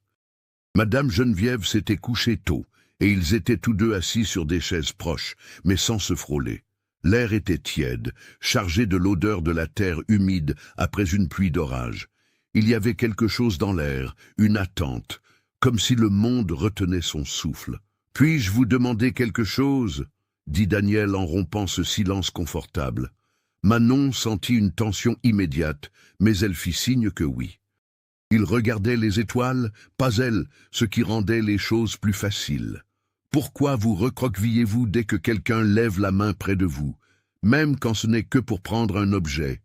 Pourquoi retenez-vous votre respiration dès que quelqu'un parle un peu fort? Manon resta de longs instants sans répondre. La question était trop directe. Elle touchait précisément à ce qu'elle gardait sous clé. Mais Daniel s'était montré si patient. Il avait tant attendu. Il l'avait tant respecté. Peut-être méritait-il la vérité, ou du moins une part de celle-ci. « Mon mari, » commença-t-elle, sa voix se faisant rocailleuse, « il ne me frappait pas au sens où on l'entend, mais il savait blesser d'autres manières. » Elle ramena son châle sur ses épaules, bien qu'il ne fît pas froid. Il brisait mes affaires, il brûlait mes broderies, il m'enfermait dans des pièces, il me faisait me sentir petite, sotte et inutile. Et j'ai appris que la meilleure façon de survivre était de ne pas occuper d'espace, de ne pas réagir, de ne pas exister trop bruyamment. Les mots sortaient péniblement, chacun exigeant un effort immense. Quand il est mort, j'ai ressenti du soulagement. Et ensuite, j'ai eu honte d'avoir été soulagé. Quel genre de personne se réjouit du trépas de son mari? Le genre de personne qui survivait au lieu de vivre, répondit Daniel d'une voix ferme. Le genre de personne qui était détruite peu à peu. Il se tourna enfin pour la regarder. Il n'y a aucune culpabilité à se sentir libre quand la prison prend fin, même si la prison avait les traits d'un mariage. Manon sentit ses yeux la brûler. Elle ne pleurait pas. Elle avait oublié comment faire, mais elle en avait envie. « Je ne sais pas si je pourrais un jour cesser d'avoir peur, » admit-elle. « Je ne sais pas si je pourrais faire confiance totalement. Même si vous êtes différent, même si je sais que vous n'êtes pas comme lui, la peur est enracinée. Il n'est pas nécessaire de faire confiance totalement, » dit Daniel. « On peut faire confiance petit à petit. 1% aujourd'hui, 2% demain. On peut avoir peur et rester tout de même. Les deux peuvent coexister. » Il marqua une pause. « Je ne presserai rien, je ne forcerai rien. Mais je veux que vous sachiez que quand vous serez prête, si vous l'êtes un jour, je serai là, à attendre. » Il y avait une promesse dans ces mots qui fit fondre quelque chose dans sa poitrine. Pas tout. Il restait de la glace, encore de la peur, encore de la protection. Mais des fissures apparaissaient. La lumière entrait. Et pour la première fois, elle ne tenta pas de colmater les brèches. Elle laissa les fissures exister. Les mois s'écoulèrent, et la vie trouva un équilibre bienfaisant. Manon vendait régulièrement ses broderies à la foire. Sa réputation grandissait. Des gens venaient des communes voisines pour lui passer commande. Elle augmenta ses tarifs, car son travail le valait, et les gens payaient volontiers. Elle bâtissait une véritable indépendance financière pour la première fois de sa vie. Elle avait son propre argent, rangé dans une petite boîte qu'elle gardait dans sa chambre. C'était sa sécurité, c'était sa liberté. Étoile grandit et devint un magnifique cheval, beau, puissant, avec un caractère affectueux qui tranchait avec l'animal terrifié qu'il avait été. Daniel fit remarquer une fois que Manon avait accompli un miracle en le sauvant. Elle répondit que le miracle avait été mutuel. Étoile lui avait redonné un but au moment où elle envisageait de s'enfuir. Il avait été l'encre qui l'avait maintenue présente assez longtemps pour décider de rester. Octobre apporta son lot de chaleur et de fleurs partout. Manon entama la broderie la plus ambitieuse à ce jour. Un immense panneau représentant les 4 saisons au domaine. C'était un ouvrage qui prendrait des mois, peut-être plus d'1 an, mais elle avait le temps. Elle y travaillait quelques heures chaque jour, et chaque point était une méditation, chaque couleur un choix conscient. C'était de l'art, dans son sens le plus pur. Daniel s'asseyait parfois sur la galerie près d'elle et restait à l'observer travailler. Il ne disait rien, ne l'interrompait pas. Il était simplement présent. Et Manon découvrit qu'elle appréciait cette présence. Elle n'était pas menaçante.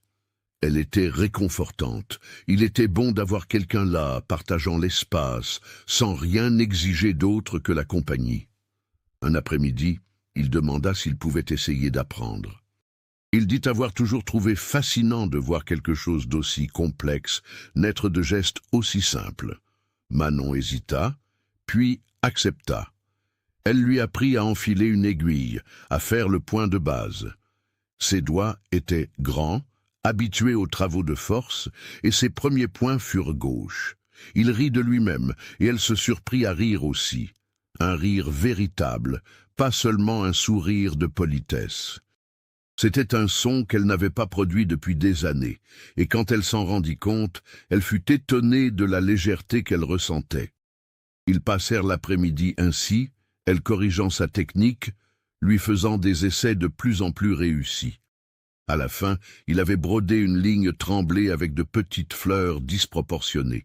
C'était objectivement laid, mais il en était fier. « Je vais garder ça », dit-il en glissant le petit morceau de toile dans sa poche. « La première chose que je crée qui n'a pas d'utilité pratique, mais une valeur sentimentale. » Manon sentit une chaleur l'envahir. C'était un moment simple, presque dérisoire. Mais il était intime d'une façon qu'elle n'avait jamais autorisée auparavant. C'était une porte qui s'entr'ouvrait un peu plus. Novembre arriva avec ses pluies diluviennes. Un orage particulièrement violent menaça de détruire une partie des cultures. Daniel s'éveilla en pleine nuit au fracas du vent brisant les branches. Manon s'éveilla aussi et vit par la fenêtre Daniel et ses hommes courir pour bâcher ce qu'ils pouvaient, sauver ce qui pouvait l'être. Sans réfléchir, elle enfila une pèlerine et sortit prêter main forte.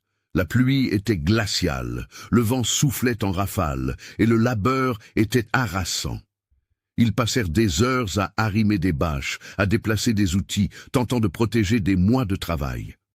Manon transporta des sacs, tint des cordes, travailla aux côtés de Daniel, sans songer à la distance de sécurité, sans songer à la peur. Il n'y avait que l'urgence, le besoin d'agir, d'aider, de sauver ce qui pouvait l'être. Quand la tempête passa enfin et que le soleil commença à poindre, ils étaient trempés, couverts de boue, épuisés. Mais ils avaient réussi à sauver l'essentiel. Daniel regarda autour de lui, évaluant les dégâts, puis posa son regard sur Manon. « Merci, dit-il d'une voix enrouée par la fatigue. Vous n'auriez pas dû sortir sous cette pluie, mais je vous suis infiniment reconnaissant de l'avoir fait. » Manon tremblait, mais pas seulement de froid. C'était l'adrénaline, l'épuisement, et quelque chose d'autre qu'elle ne parvenait pas à nommer. Elle baissa les yeux et vit leurs mains, toutes deux souillées de boue, et sans réfléchir, elle tendit la sienne. Elle l'offrit. Pour la première fois, c'était elle qui initiait le contact. Daniel regarda sa main comme s'il s'agissait d'un objet sacré. Lentement, lui laissant le temps de changer d'avis, il tendit la sienne. Quand leurs doigts se touchèrent, Manon ressentit une décharge lui parcourir le bras. Ce n'était pas de l'inconfort, c'était tout autre chose. Une connexion réelle, physique, qu'elle avait fui pendant si longtemps, et ce n'était pas terrifiant comme elle l'avait imaginé. C'était juste un contact, peau contre peau, humain. Ils restèrent ainsi pendant un instant qui parut éternel, bien qu'il ne durât que quelques secondes. Puis Manon lâcha prise, car c'était tout ce qu'elle pouvait supporter pour l'instant. Mais c'était un commencement. C'était une fissure devenant une ouverture. C'était un rempart s'écroulant encore un peu. Daniel ne fit aucun commentaire. Il ne fit pas d'esclandre. Il dit simplement que tous devraient prendre un bain chaud et se reposer. Mais lorsqu'il tourna les talons pour partir, il y avait sur son visage un sourire qu'il ne put cacher tout à fait. C'était un sourire d'espoir, de progrès, la compréhension que de petits moments possédaient une signification immense. Manon regagna sa chambre, fit sa toilette avec l'eau que Madame Geneviève avait fait chauffer et se glissa sous ses draps, sentant encore la sensation de la main de Daniel dans la sienne. C'était étrange comme un geste aussi simple pouvait peser autant. Comme un contact qui aurait été banal pour n'importe qui d'autre était une étape cruciale pour elle. Mais ça l'était. C'était une victoire sur la peur, le choix de tenter quelque chose de différent. Elle regarda le plafond et réalisa qu'elle souriait, un sourire las mais sincère, et pour la première fois depuis son arrivée dans ce domaine, elle ne pensa pas seulement à survivre au lendemain, mais à le vivre, à expérimenter, à permettre aux belles choses d'arriver sans craindre qu'on ne les lui reprenne. Les jours qui suivirent furent différents. Il y avait quelque chose de neuf dans l'air entre elle et Daniel. Ce n'était pas une idylle déclarée, pas une cour traditionnelle, mais c'était quelque chose. La reconnaissance mutuelle qu'ils marchaient dans la même direction, lentement, mais qu'ils avançaient. Il ne tenta pas de reprendre sa main. Il ne mit aucune pression. Mais désormais, lorsqu'ils se croisaient, il y avait une demi-seconde de proximité en plus. Lorsqu'ils parlaient, leurs regards s'attardaient un peu davantage. Lorsqu'ils riaient d'une sottise, le rire s'accompagnait d'une chaleur dépassant l'humour. Madame Geneviève observait tout cela d'un œil avisé, elle qui avait tant vécu. Un matin, alors qu'elle préparait le pain, elle glissa négligemment. « Il était pris de toi. Depuis un moment déjà, il attend juste que tu sois prête. » Manon sentit son visage s'échauffer. Elle ne répondit pas, mais elle ne nia pas non plus. Car nier aurait été un mensonge. C'était l'évidence même. Daniel ne cachait pas ses sentiments, il se contentait de ne pas les imposer. « Et toi ?» continua Madame Geneviève en pétrissant la pâte. « Qu'éprouves-tu pour lui ?» Manon s'arrêta, les mains dans la farine. Elle ne savait comment répondre. Qu'éprouvait-elle? De la gratitude, certes, de l'admiration pour l'homme qu'il était. Un bien-être dans sa présence. Mais était-ce de l'amour? Elle ne savait pas identifier l'amour. Elle n'en connaissait pas la version saine. Elle n'avait connu que la version déformée qu'Adrien appelait amour, mais qui n'était qu'un contrôle déguisé. « Je ne sais pas », admit-elle enfin. « J'aime être près de lui. J'aime quand il arrive. Sa présence me manque quand il n'est pas là. Mais j'ignore si c'est de l'amour ou simplement de la reconnaissance parce qu'il est bon. » Madame Geneviève eut un sourire entendu. « Petite, dit-elle d'une voix douce. Ce que tu décris là, c'est précisément le début de l'amour. Le reste vient avec le temps. Quand tu t'y attendras le moins, tu réaliseras que tu ne peux plus concevoir ta vie sans lui. Et là, tu comprendras. Manon songea à ces mots tout au long de la journée. Était-ce la vérité? Était-il possible qu'elle commence à éprouver de réels sentiments pour Daniel sans s'en être rendu compte, tant elle était occupée à se protéger qu'elle n'avait pas vu quand la protection s'était muée en ouverture. Le soir même, Daniel apparut sur la galerie où elle achevait une broderie à la lueur de la lampe. « Puis-je m'asseoir » demanda-t-il en désignant la chaise voisine. Elle acquiesça. Il s'installa et ils demeurèrent en un silence confortable durant quelques minutes. Puis il prit la parole. « Je voulais vous remercier encore pour votre aide pendant l'orage et pour tout le reste, pour être resté, pour avoir donné une chance, pour essayer. Je sais que ce n'est pas chose aisée pour vous. » Manon posa son ouvrage. Elle le regarda vraiment, lui permettant de voir qu'elle le voyait. « Ça devient plus facile, » dit-elle à voix basse. « Un peu chaque jour. » Elle prit une profonde inspiration, rassemblant son courage. « Vous m'avez fait croire que je méritais de belles choses, que je n'étais pas un projet cassé dont personne ne voudrait s'occuper. Vous m'avez montré que je n'avais pas besoin d'être réparé, que j'avais juste besoin d'espace pour guérir. » Daniel sourit, ce sourire qu'elle avait appris à reconnaître, celui qui signifiait qu'il était ému mais tentait de garder contenance. « Vous n'avez jamais eu besoin de réparation, » dit-il. « Il vous fallait juste quelqu'un qui sache attendre, et j'ai tout le temps du monde. » Elle le crut, et cette croyance, cette confiance, était un présent qu'elle ne pensait pas pouvoir offrir, mais elle le faisait. Elle choisissait d'avoir confiance, un jour à la fois, un instant à la fois, un contact à la fois. Décembre arriva, apportant une chaleur intense. Les fleurs du domaine explosaient de couleurs. Manon en intégra beaucoup dans ses broderies. Son panneau des 4 saisons devenait splendide. Le printemps était achevé, l'été à moitié fait. C'était un travail de cœur, l'amour de l'art, du lieu, de la vie qu'elle bâtissait. Et peut-être, juste peut-être, l'amour pour cet homme patient qui avait attendu sur le seuil jusqu'à ce qu'elle accepte de rester. Qui continuait d'attendre, sans pression, sans exigence, avec sa simple présence constante et sa gentillesse inébranlable.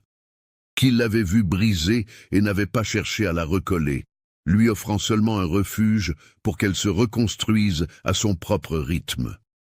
Manon n'avait pas encore formulé ces mots à voix haute.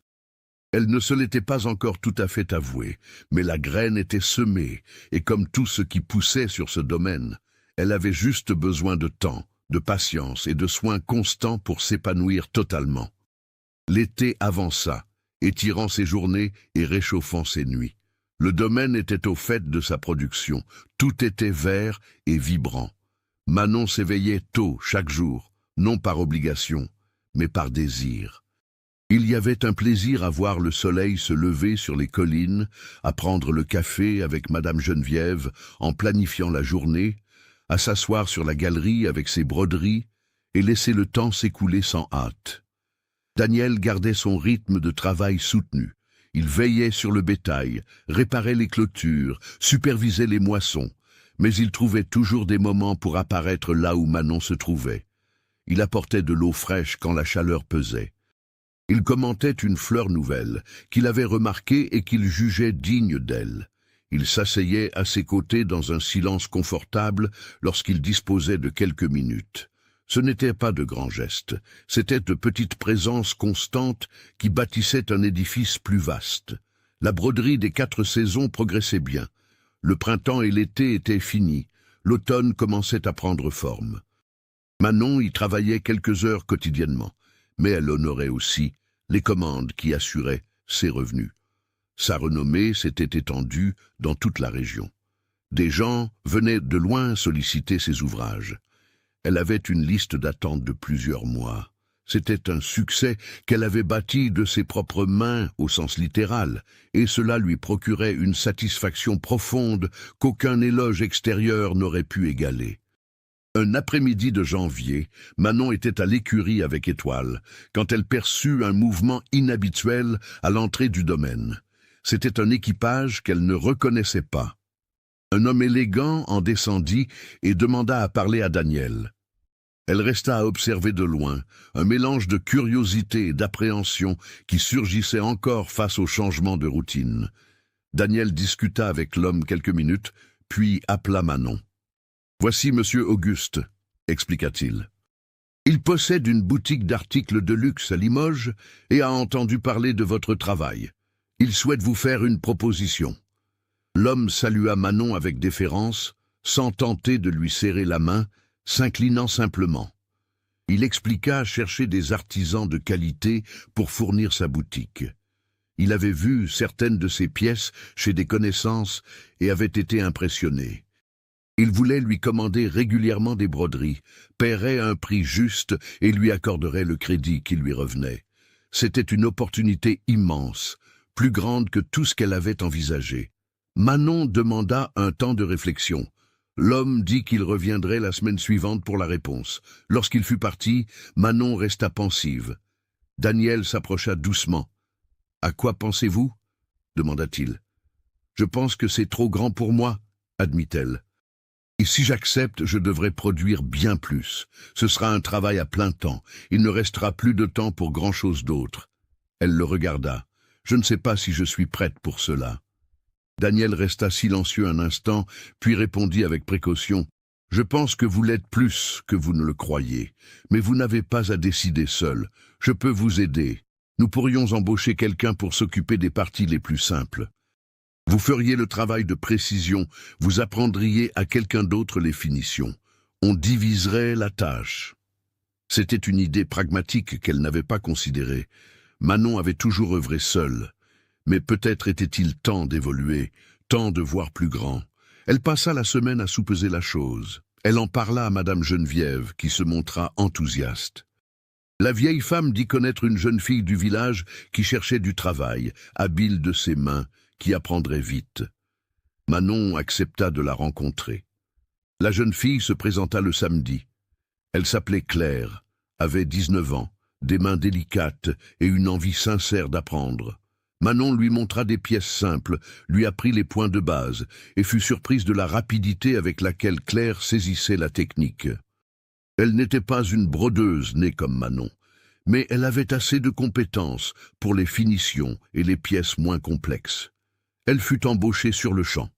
Quand M. Auguste revint, Manon accepta l'offre. Elle négocia les termes, fixa des délais réalistes et conclut l'accord qui allait bouleverser sa situation financière.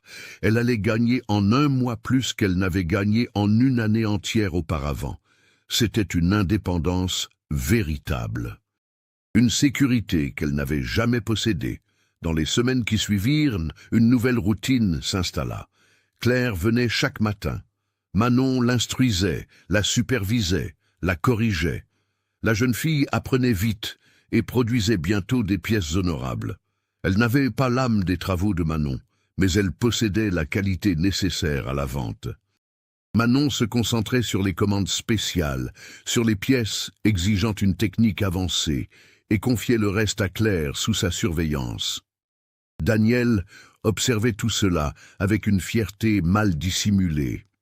Il commenta un soir, pendant le dîner, qu'elle avait bâti une véritable entreprise, qu'elle avait pris son talent pour le transformer en une affaire florissante. Que c'était une réussite impressionnante pour quiconque, mais surtout pour quelqu'un arrivé là des mois plus tôt, avec pour seul bien une vieille valise et la peur. Manon ressentit une émotion vive à ces mots, car il avait raison. Elle l'avait fait. Elle avait pris les éclats brisés de sa propre vie et reconstruit quelque chose non seulement d'utile, mais de beau. Quelque chose qui avait de la valeur, quelque chose qui lui appartenait et que personne ne pouvait lui reprendre. Février arriva, apportant une chaleur humide qui collait à la peau. Il y avait une tension dans l'air, pas une mauvaise, mais une attente, comme si quelque chose était sur le point de se produire et que tous le sentaient sans mot dire. Manon le percevait dans les regards de Daniel, qui duraient 1 seconde de trop. Elle le sentait dans la façon dont il cherchait des prétextes pour être proche. Elle le sentait dans sa propre poitrine, à la manière dont son cœur s'emballait au son de sa voix. Un après-midi, un orage d'été se forma brusquement. Le ciel s'obscurcit en quelques minutes, le vent se mit à souffler fort, et les premières gouttes tombèrent, denses et lourdes. Manon était sur la galerie et courut rentrer les broderies avant qu'elles ne soient mouillées. Daniel apparut pour l'aider, et lorsqu'ils eurent tout mis à l'abri, la pluie était déjà un mur d'eau infranchissable. Ils se retrouvèrent bloqués sur la galerie couverte, observant la tempête. Les éclairs déchirèrent le ciel, le tonnerre faisait trembler le sol. C'était un spectacle de force brute de la nature qui avait quelque chose d'hypnotique. Manon ressentit une énergie étrange, comme si l'orage extérieur faisait écho à ce qui se passait en elle. Daniel était près d'elle, plus près qu'il ne l'était d'ordinaire. Elle pouvait sentir sa chaleur même sans contact. Elle pouvait entendre sa respiration par-dessus le fracas de la pluie. Et pour la première fois, elle ne ressentit aucune envie de s'écarter. Elle eut envie de rester exactement là, peut-être même de se rapprocher encore. « Manon », dit-il doucement, et il y avait un ton nouveau dans sa voix. Elle se tourna pour le regarder et le trouva qui l'observait déjà. Ses yeux portaient une expression qu'elle avait déjà entrevue, mais qu'elle n'avait jamais laissé s'imprimer tout à fait. C'était du désir, mais pas de nature égoïste. C'était un désir mêlé de respect, de prévenance, d'une envie d'approcher, mais de la volonté d'attendre le temps qu'il faudrait. Elle ne détourna pas le regard, cette fois. Elle le soutint. Et à cet instant, avec l'orage hurlant autour d'eux et le monde réduit à ce coin de galerie, Manon prit une décision.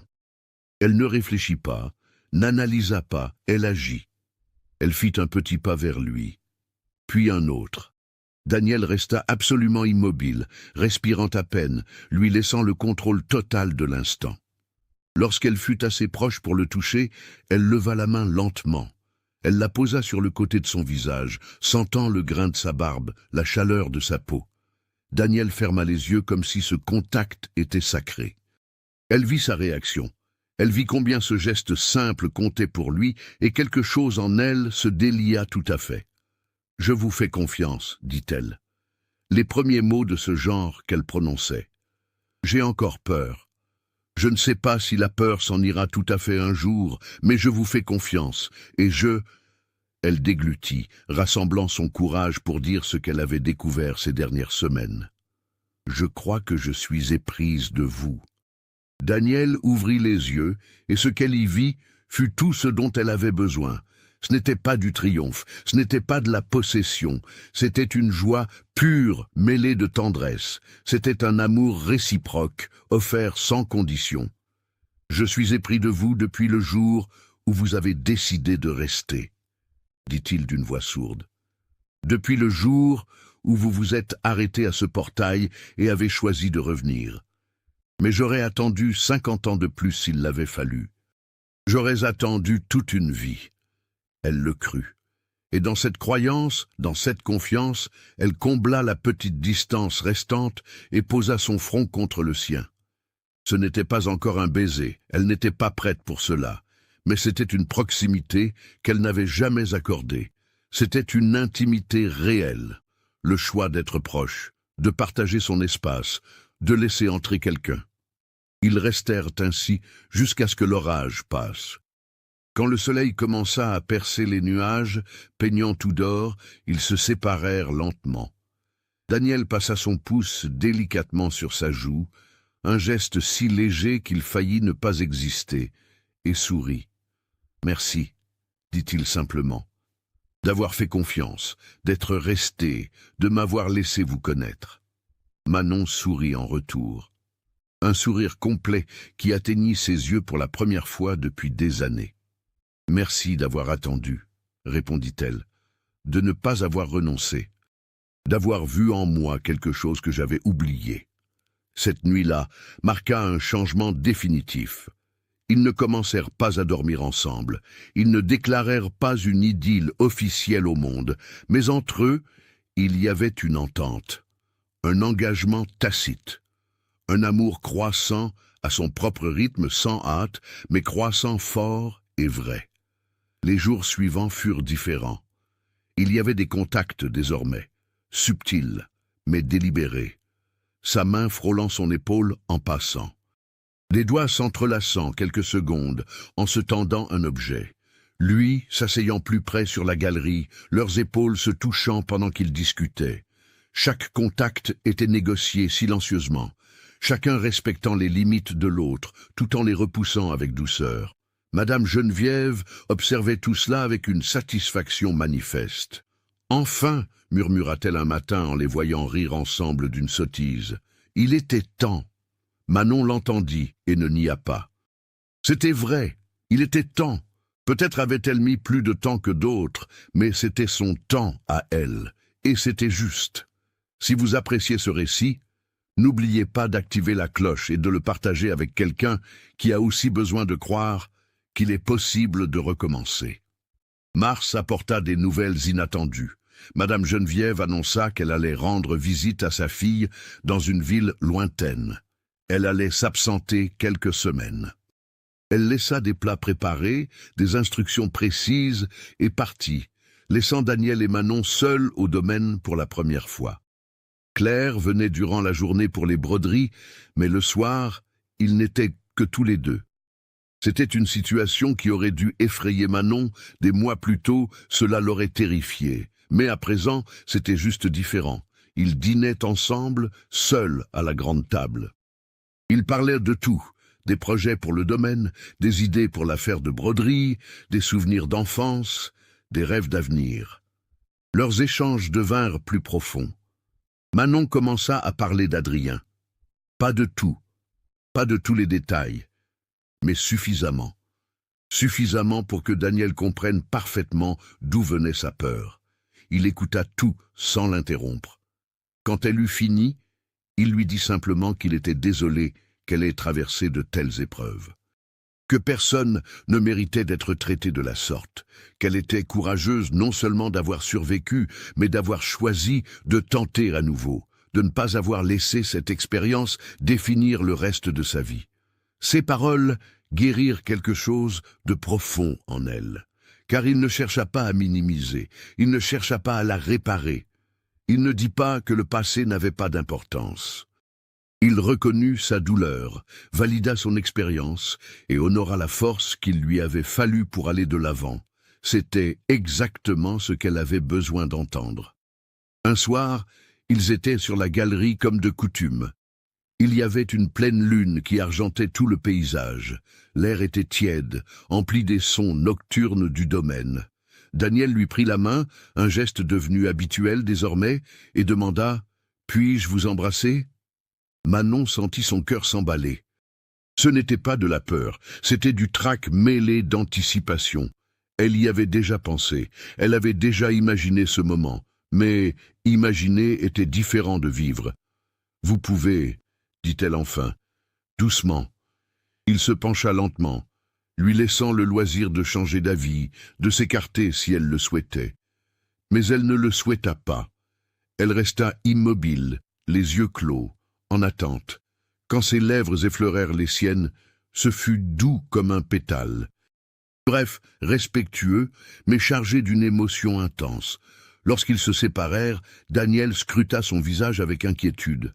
« Est-ce que ça va ?» Elle acquiesça. Mieux que bien. C'était parfait. C'était un baiser qui ne réclamait rien. C'était un baiser qui offrait tout. C'était le baiser qui confirmait ce que tous deux savaient déjà, que c'était réel, solide, fait pour durer. Les jours se muèrent en semaines. Madame Geneviève revint et trouva un changement patent. Ils ne cachaient plus leur relation. Ils n'étaient pas démonstratifs, ce n'était pas leur genre, mais il y avait entre eux une aisance qui n'existait pas auparavant, une certitude. La vieille cuisinière glissa un matin. « Alors, vous allez vous marier ?» Manon faillit s'étouffer avec son café. Daniel se contenta de sourire. « Si elle accepte, » répondit-il calmement, comme s'ils en avaient discuté, bien qu'ils ne l'aient pas fait, du moins pas à voix haute. Manon le regarda surprise. « Est-ce une demande ?» demanda-t-elle. Daniel posa sa tasse sur la table et se tourna tout entier vers elle. « Ça peut l'être, si vous le désirez, ou cela peut n'être qu'une conversation sur le possible. Je sais que vous avez besoin de temps. Je sais que le mot mariage peut être effrayant au vu de votre passé, Mais je veux que vous sachiez que quand vous serez prête, si vous l'êtes un jour, je serai là, désireux de bâtir ma vie avec vous, officiellement. » Manon sentit une émotion lui monter à la gorge. Des mois plus tôt, elle aurait dit non instantanément. Elle aurait fui à la simple évocation du mariage. Mais à présent, avec Daniel, ce n'était pas terrifiant. C'était une belle éventualité. C'était un futur qu'elle pouvait souhaiter.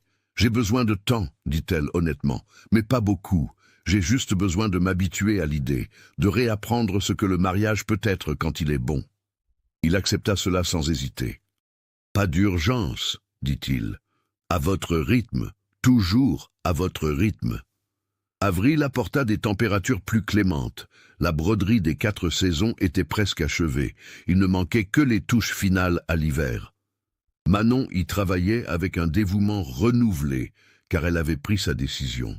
Lorsqu'elle finirait cette pièce, elle l'offrirait à Daniel. Ce serait son cadeau, sa façon de dire sans mots tout ce qu'elle éprouvait.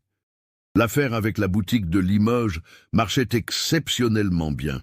Monsieur Auguste était satisfait, les clientes aussi, et les commandes continuaient d'affluer. Manon avait désormais de l'argent de côté, une somme considérable représentant une sécurité qu'elle n'avait jamais connue. Elle aurait pu, techniquement, acheter son propre lieu, monter son propre atelier, être totalement indépendante. Elle l'évoqua à Daniel un après-midi. Non comme une menace, non comme une intention, juste comme un constat. « Je pourrais partir, dit-elle. J'ai de quoi le faire maintenant. » Daniel resta silencieux, et elle vit une ombre passer dans son regard. Mais quand il parla, sa voix fut ferme. « Vous pouvez faire ce que vous désirez. Vous avez toujours eu cette liberté. Si vous voulez un lieu à vous, je vous aiderai à chercher. Je vous aiderai à déménager. Je ferai ce dont vous avez besoin. » « Mais je ne veux pas, dit-elle en le regardant. Je ne veux pas partir. Je voulais juste savoir si vous saviez que je reste par choix, pas par nécessité, pas parce que je n'ai pas d'autre option. Je reste parce que je veux être ici, parce qu'ici est devenu mon foyer, parce que vous êtes devenu mon foyer. » L'expression de son visage changea radicalement. Elle passa de la réserve à la joie pure. Il l'attira dans une étreinte, la première véritable qu'il partageait, et Manon le laissa faire. Elle laissa ses bras l'entourer, elle se laissa aller à se sentir en sécurité, protégée, mais pas prisonnière. C'était la différence cruciale. Adrien étreignait pour confiner, Daniel étreignait pour réconforter, tout était différent. Lorsqu'ils se séparèrent, elle dit « Je crois que je suis prête, pour le mariage, si l'offre tient toujours. » Daniel rit, un rire riche et heureux. « L'offre tiendra encore 50 ans au moins. Alors oui, marions-nous quand vous le voudrez. » Ils se marièrent un jour de mai. Ce ne fut pas une grande cérémonie. Juste le curé du village, Madame Geneviève, Claire, quelques voisins proches. Manon portait une robe simple qu'elle avait elle-même brodée, de délicates fleurs blanches sur le corsage. Daniel portait son habit du dimanche, ses cheveux coiffés en arrière, ses yeux ne quittant pas la mariée. Quand ils échangèrent leurs vœux, les mots étaient simples mais lourds de sens. Promettre l'amour était facile, promettre la patience, le respect, la liberté, c'étaient là les promesses qui importaient. La fête fut modeste. Des mets préparés par Madame Geneviève, un air d'accordéon joué par un voisin, des rires et des échanges sous le ciel étoilé. Mais l'instant le plus précieux fut celui où tous s'en allèrent et où ils se retrouvèrent seuls. Leur première nuit, en tant qu'époux.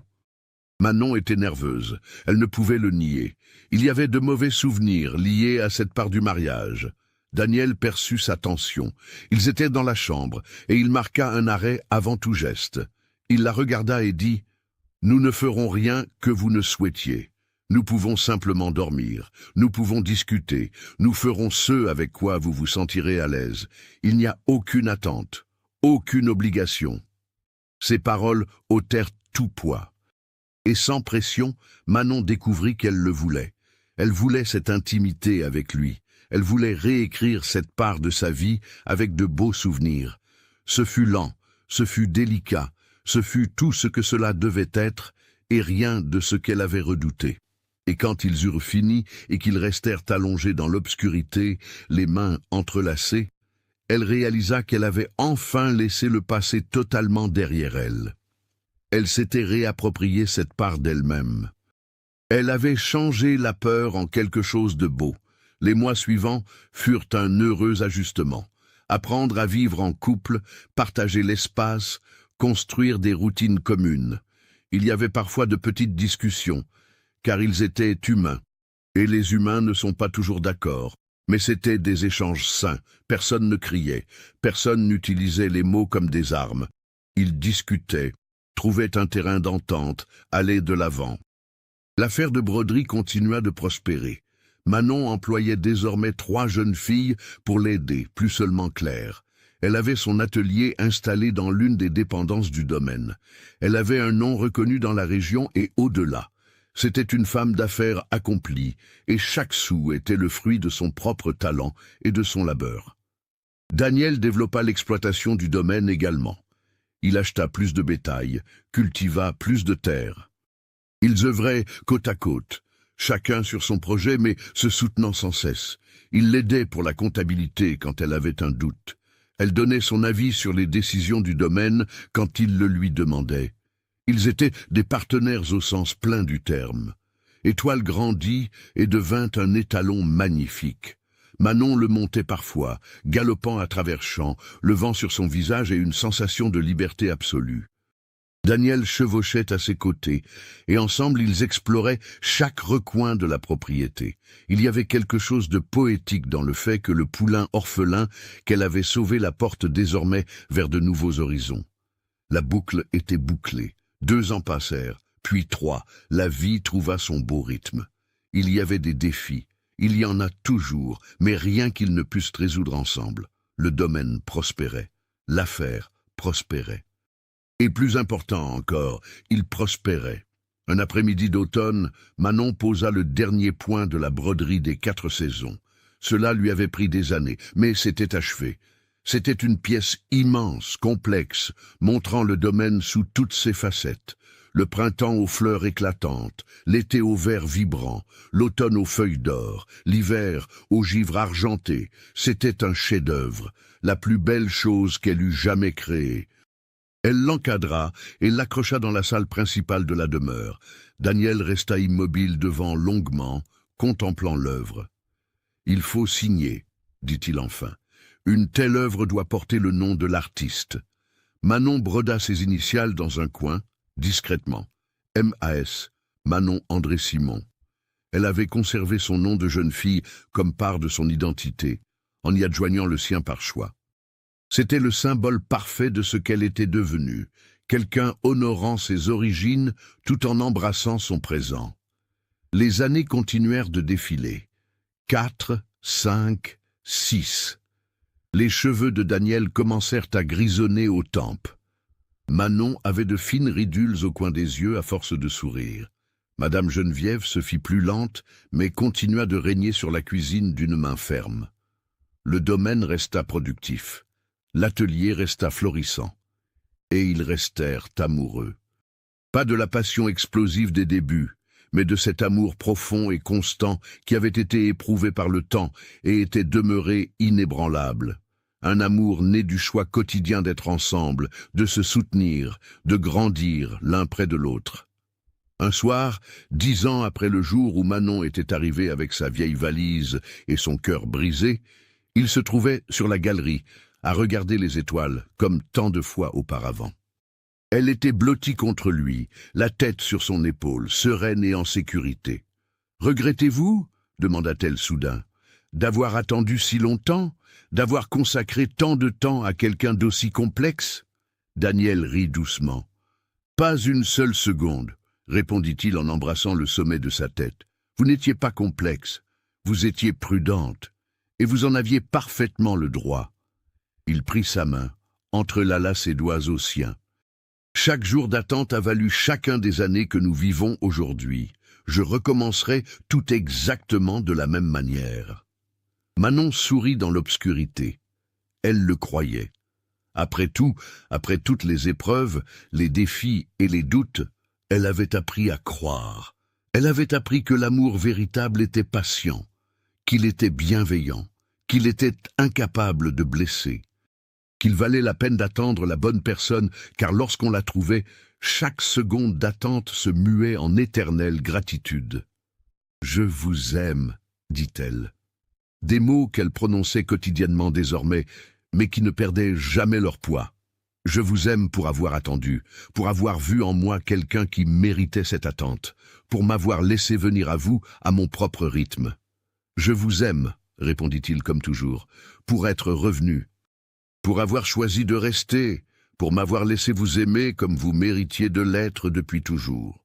Ils restèrent là, jusqu'à point d'heure, comptant les étoiles, faisant des projets, existant simplement dans l'espace qu'ils avaient bâti ensemble. Un espace sûr, empli d'un amour sincère, où la femme qui avait fui toute caresse avait appris non seulement à l'accepter, mais à la rendre. Où l'agriculteur patient avait reçu une récompense au-delà de tout ce qu'il aurait pu imaginer. Où deux cœurs meurtris avaient trouvé la guérison l'un dans l'autre. Le domaine de Sainte-Rita continua de prospérer pendant de longues années. L'atelier de Manon acquit une renommée nationale. Des gens venaient de loin solliciter ses œuvres.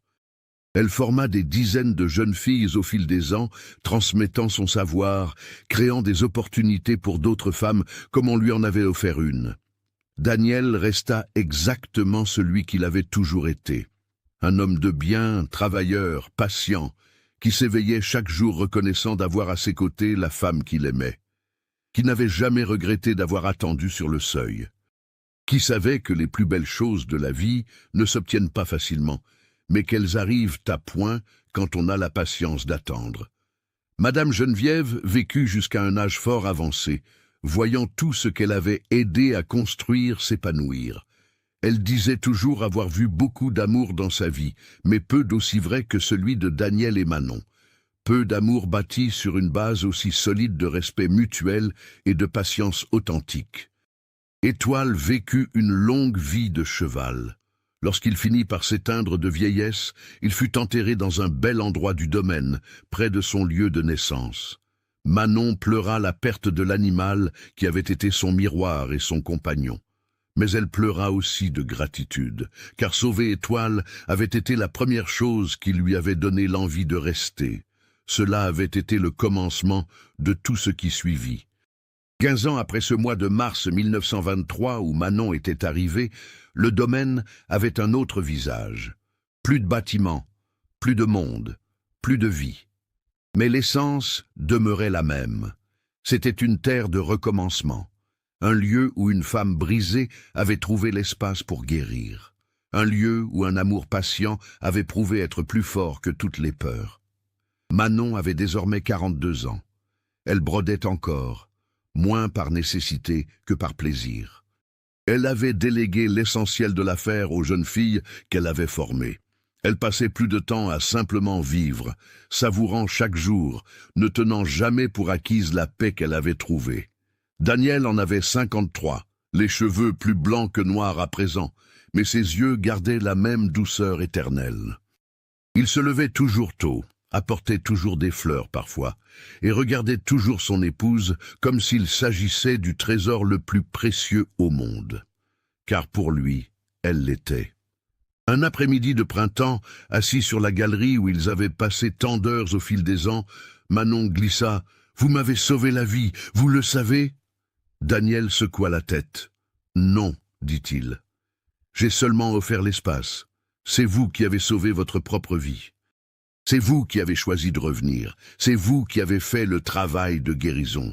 C'est vous qui avez bâti tout cela. » Il désigna la demeure, l'atelier, tout ce qui les entourait. « J'ai juste eu la chance d'être là quand vous étiez prête. » Elle sourit et lui prit la main. « Alors nous avons eu la chance l'un de l'autre, et la chance de ce portail, de la décision que j'y ai prise, de tous les petits choix qui nous ont menés à cet instant. » Il acquiesça. « Nous avons eu de la chance pour beaucoup de choses, mais surtout, nous avons eu la chance d'être patients, de n'avoir pas renoncé, d'avoir cru qu'il valait la peine d'attendre le bon moment. Et cela en avait vraiment valu la peine. Chaque jour d'attente, chaque instant de doute, chaque petit pas vers la confiance, tout avait compté pour en arriver là, pour posséder cela, pour vivre cette vie qui semblait impossible au commencement. L'histoire de Manon et Daniel devint une sorte de légende dans la région. On racontait l'histoire de la brodeuse, arrivée sans rien et ayant bâti un empire. L'histoire du propriétaire terrien ayant attendu patiemment qu'elle soit prête. L'histoire d'un amour ayant fleuri lentement mais ayant grandi assez fort pour durer des générations. Et par les nuits étoilées, quand des voyageurs passaient près du domaine de Sainte Rita et voyaient une lumière briller sur la galerie, ils voyaient aussi un couple assis côte à côte, les mains entrelacées, regardant ces mêmes étoiles qu'ils avaient contemplées 1000 fois et contempleraient 1000 fois encore. Et ils savaient qu'ils étaient témoins de quelque chose de rare, quelque chose de vrai, quelque chose prouvant que l'amour véritable n'est pas fait de passions explosives ou de grands éclats. Il consiste à choisir la même personne chaque jour, à offrir l'espace nécessaire à la croissance, à faire preuve de patience quand c'est difficile et de gratitude quand c'est aisé. Il s'agit de refuser la tendresse jusqu'à trouver celui dont la tendresse mérite d'être acceptée. Il s'agit d'attendre sur le seuil jusqu'à ce que l'autre soit prêt à entrer.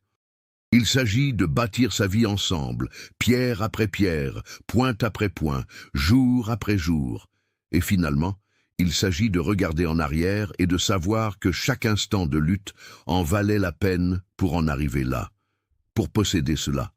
Pour être ces êtres qui ont choisi de bâtir quelque chose de beau sur les cendres de passé douloureux, qui ont choisi de croire qu'un recommencement était possible, qui en ont apporté la preuve. Les dernières années de Manon et Daniel furent paisibles.